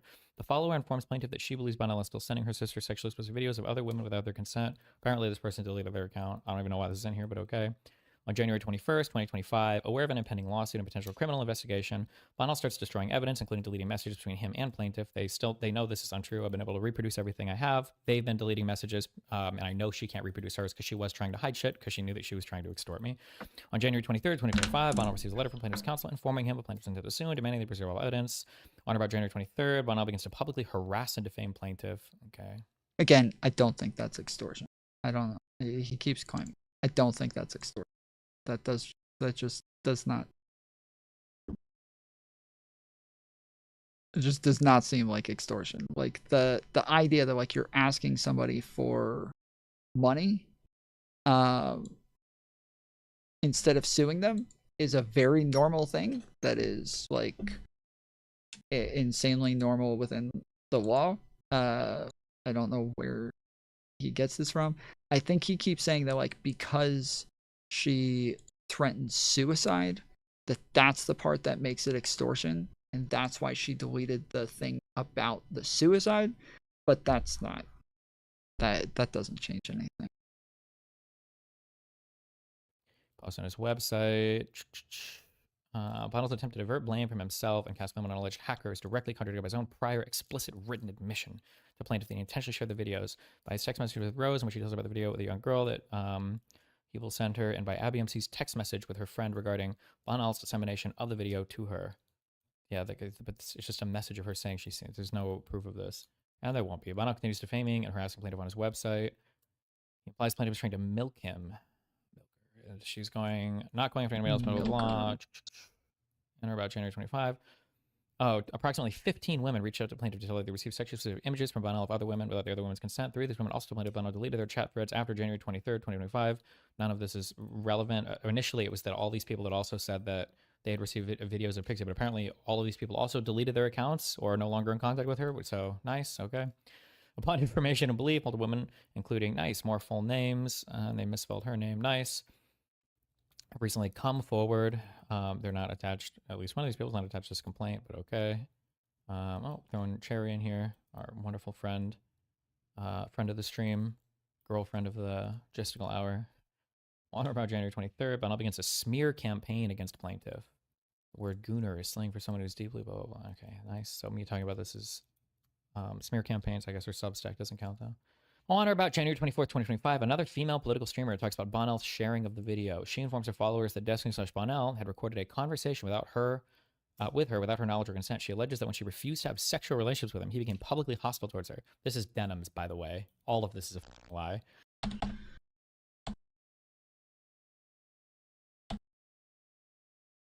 A woman with the screen name Cherry recently found out that Bonal had secretly made an unauthorized audio recording of a sexual interaction and then distributed it to multiple people without her knowledge or consent. Bonal also shared the recording with Abby MC without Cherry's knowledge or consent. Bonal has retaliated against Cherry by publicly posting private messages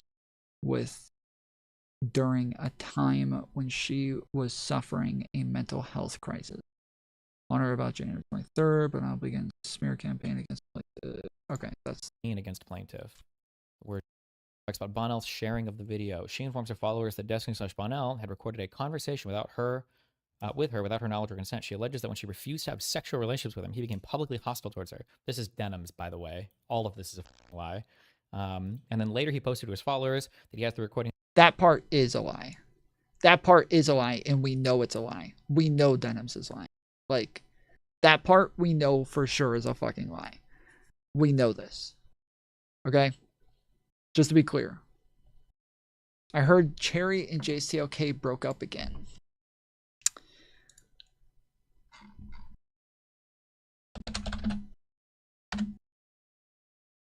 Our source, Mantis.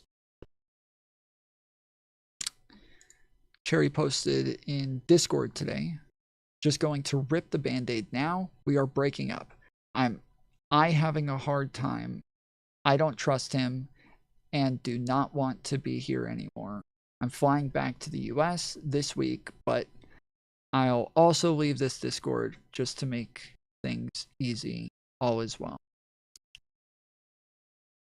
You know, it's sad because, like, there's tons of other people who don't trust him and don't and have like told me about shit that he's done, but I can't really talk about those. And then the one person who actually goes public with the fact that like they know him better than anybody else and they don't trust him is somebody who's fucking schizo and a fucking paranoid schizophrenic that doesn't trust anybody. So that he could publish it. Then on February 9th, Bonal retaliated against Denims by posting private sexual text messages between them to his community group chat. Did I post these initially or did Denims? But these were shared like 6 or 7 years ago. But it was just showing that she was trying to me. I wasn't trying to do any weird shit. But okay. On or about January. See, I fucking knew it. When he posted these and he went over them, everybody's like, "Oh, Destiny proved that Denims did blah blah blah." I was like, "Wait, I've heard all of those fucking DMs, dude. I've heard all of those DMs. Like, or I mean, sorry, I've seen all of those DMs before. I'm almost positive I heard a recording as well. Like, I of her like fighting with it was her and shit. It was her and somebody else. There was another girl there. I think her name was Iman.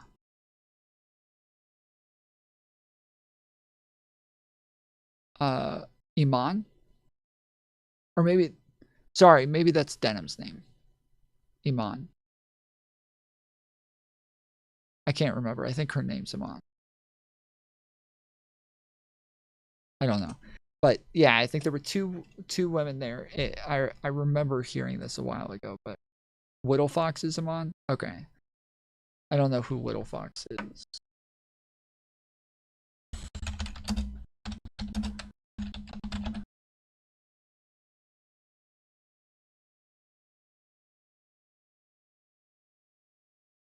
Is that Whittle Fox?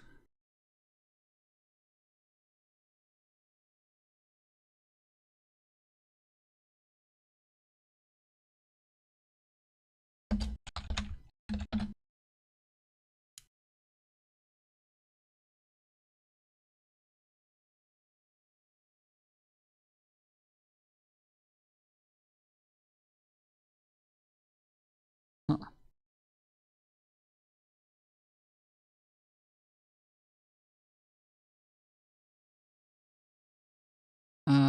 Cherry flew to Canada to be with JCLK without telling him. That was the first time. That was the first time because remember when everything came out about her like going to the hospital and everything?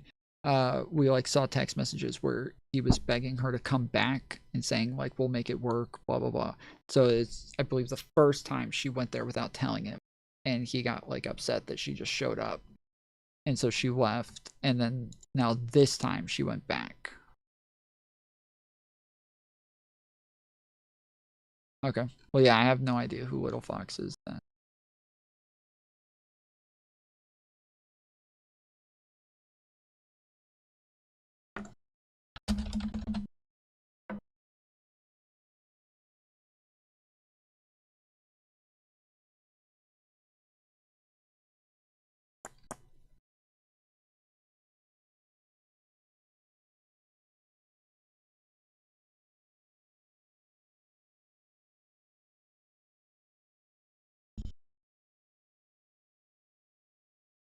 Switch to ASMR. So is this her?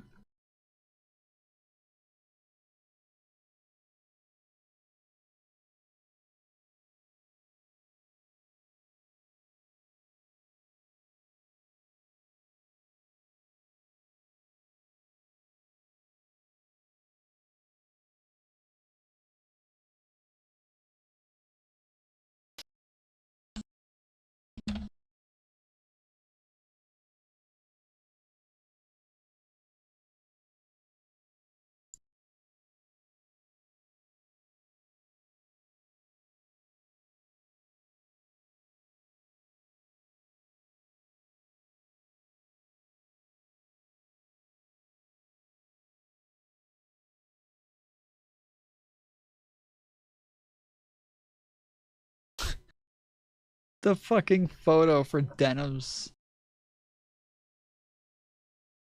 fandom page is an empty chair, dude. That's fucked up.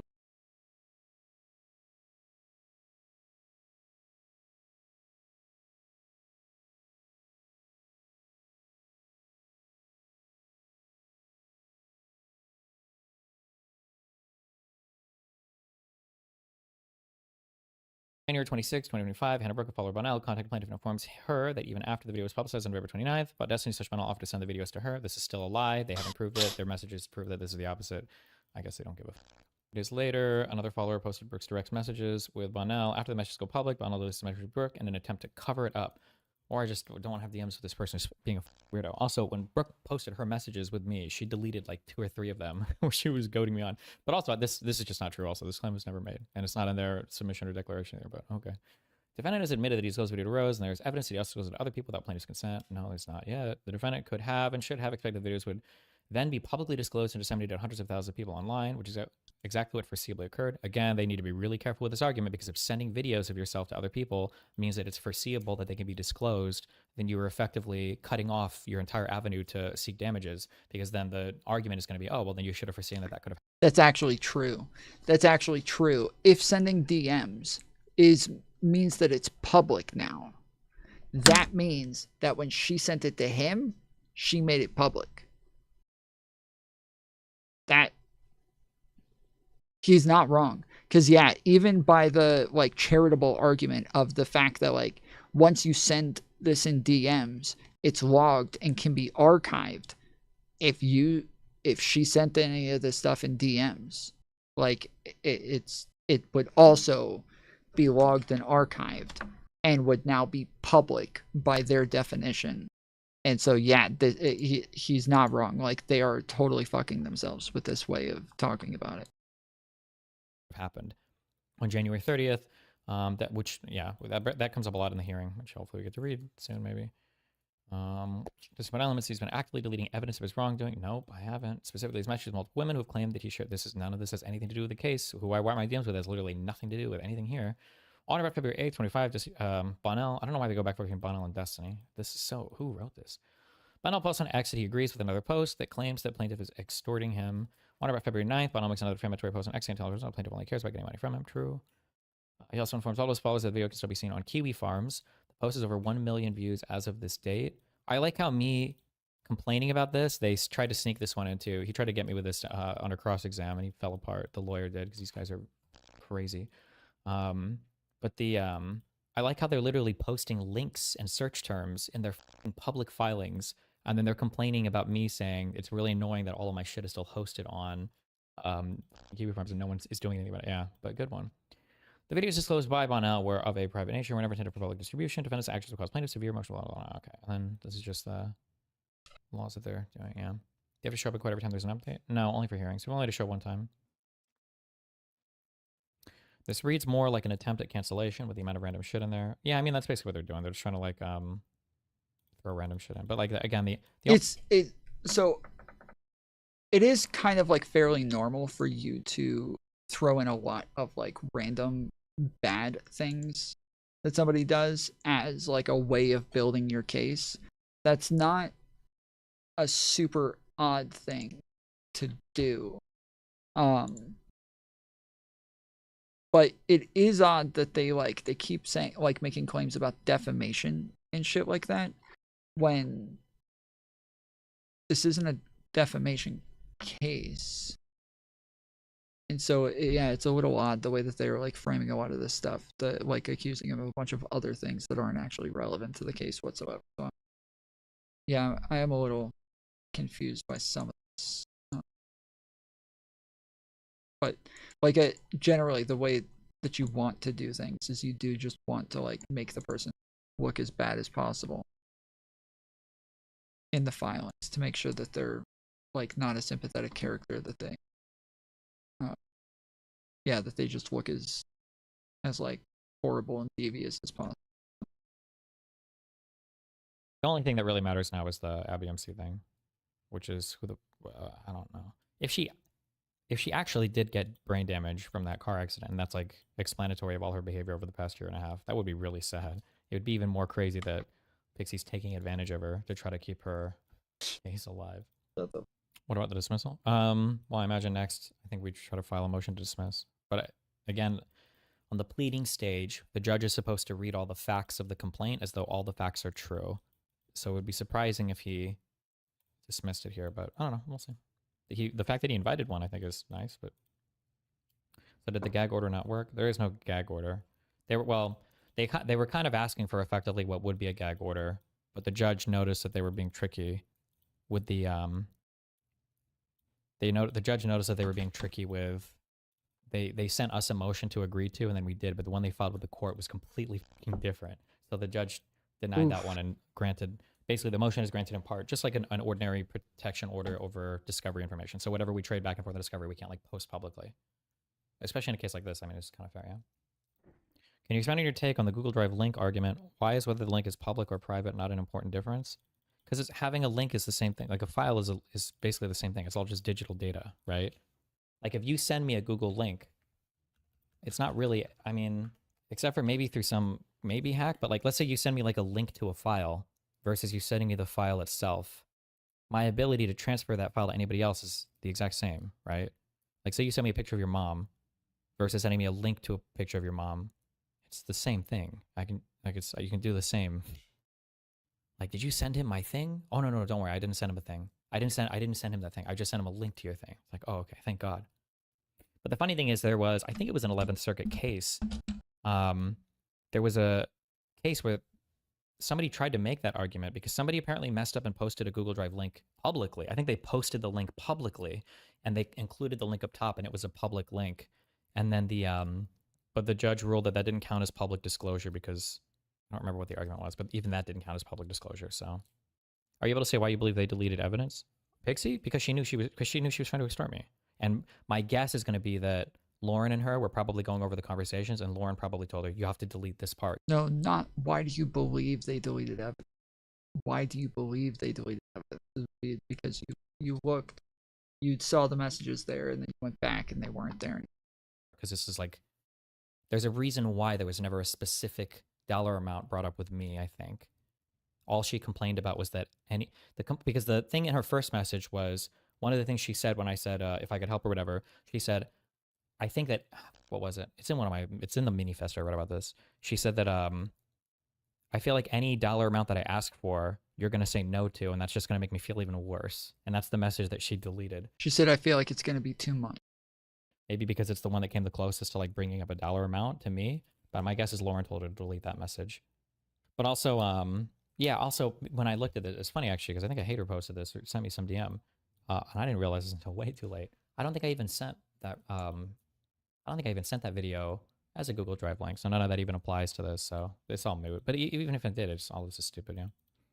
How did she even come up with 15 million? I have no idea. She took the statutory maximum and multiplied it by 100. I still think you would have been better off paying her off. What, paying her $1 million? No, that's crazy.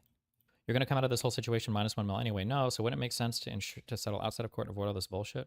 I don't think I'll get to that level of expense, hopefully. By the time it's all said and done, hopefully we're under 600K, which is still pretty gross. But I would pay 600K to prevent her from getting 100K or whatever. That would just never. She's the most disgusting person I think I've ever interacted with at this point in my entire life. Like I'll burn through some cash to make it so she's not getting any, especially if knowing that the way that this all ends up and seeing all the filings, like she'll probably get dragged by the end of this too. So sure, like I'm okay with that. Her behavior's been abhorrent. Why would I reward that, right?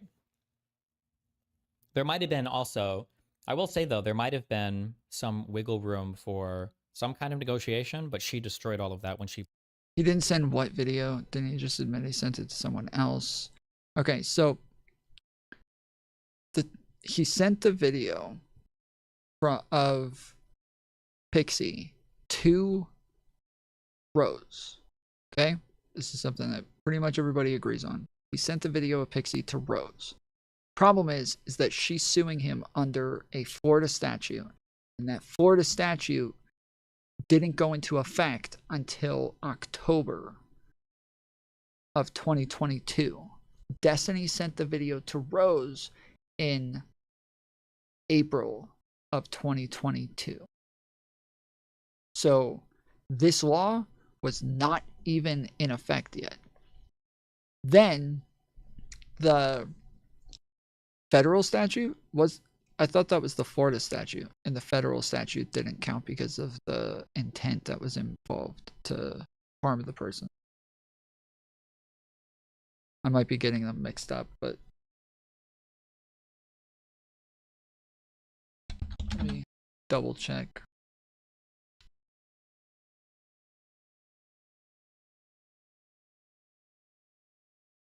All right, so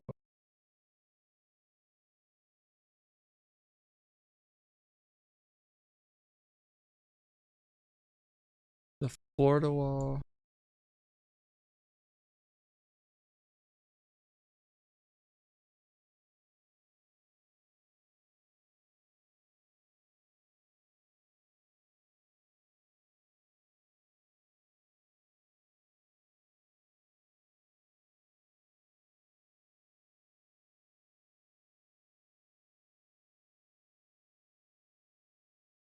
Okay, yeah, you're right. It's the federal statute.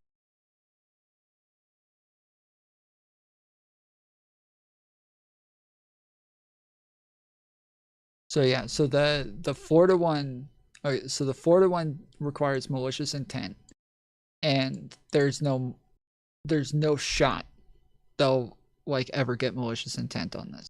There's no shot, never, like never, ever, no way. Then the federal statute is the one that didn't take effect until later, and so that one also is just not gonna pan out for them. So it's just very unlikely that they'll actually win on any of these. Which is why when somebody says, wouldn't you just be better off just like paying in the beginning, you're gonna end up paying $1 million anyways, he's like, nah, I don't think so. That's why. It's because, yeah, it doesn't seem as though he will.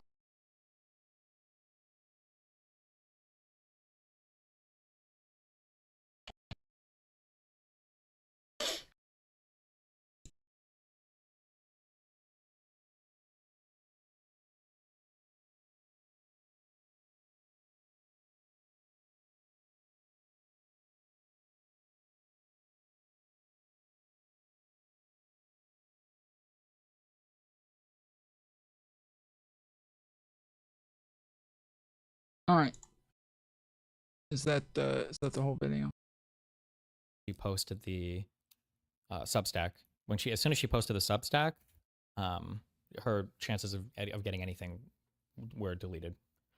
But my guess is she's probably from a rich family anyway, I guess. If she can waste, because she's not spending, her legal fees at this point must be in excess of $50K, and she hasn't mentioned anything publicly about spending any of the money that she fundraised. So my guess is her parents probably are just paying for all of this. It's a family favor, and then she just pocketed the $50K because she doesn't make any money online anyway. That's my guess.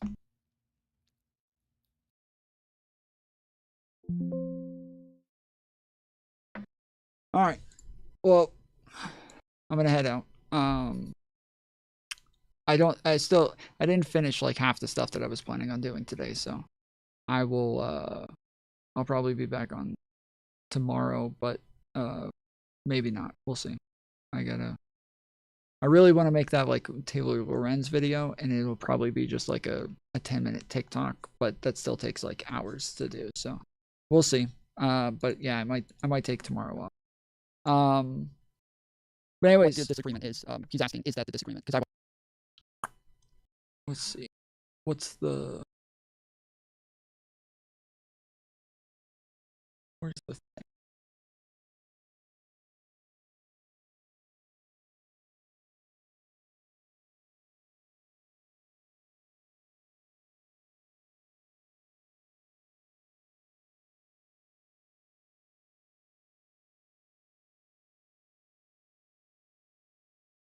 Jeffrey Epstein knew a tremendous amount about.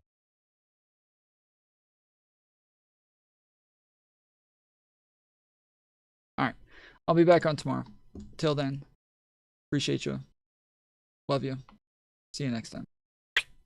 Later, fools. About my work when nobody knew anything about my work.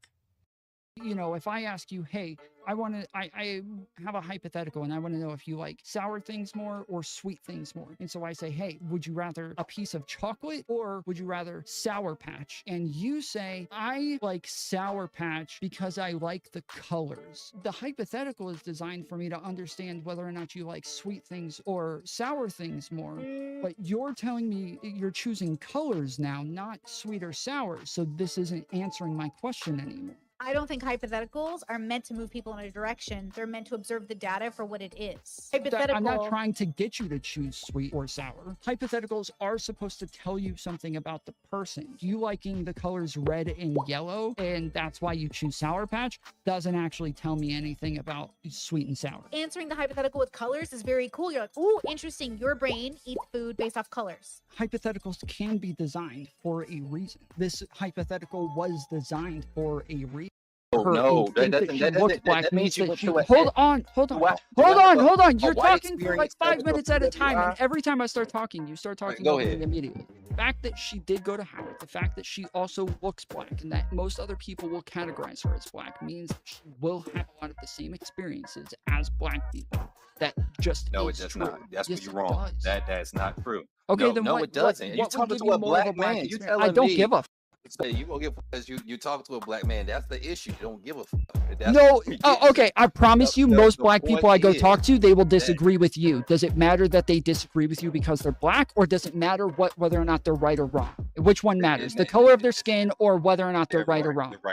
Who's right and who's wrong? Okay, And so I'm you right don't when I care say about the color of your skin either. So don't use this to dunk on me as though you think it actually matters. You don't think it matters. You think whether or not you're right or wrong matters. Go ahead with what you were saying.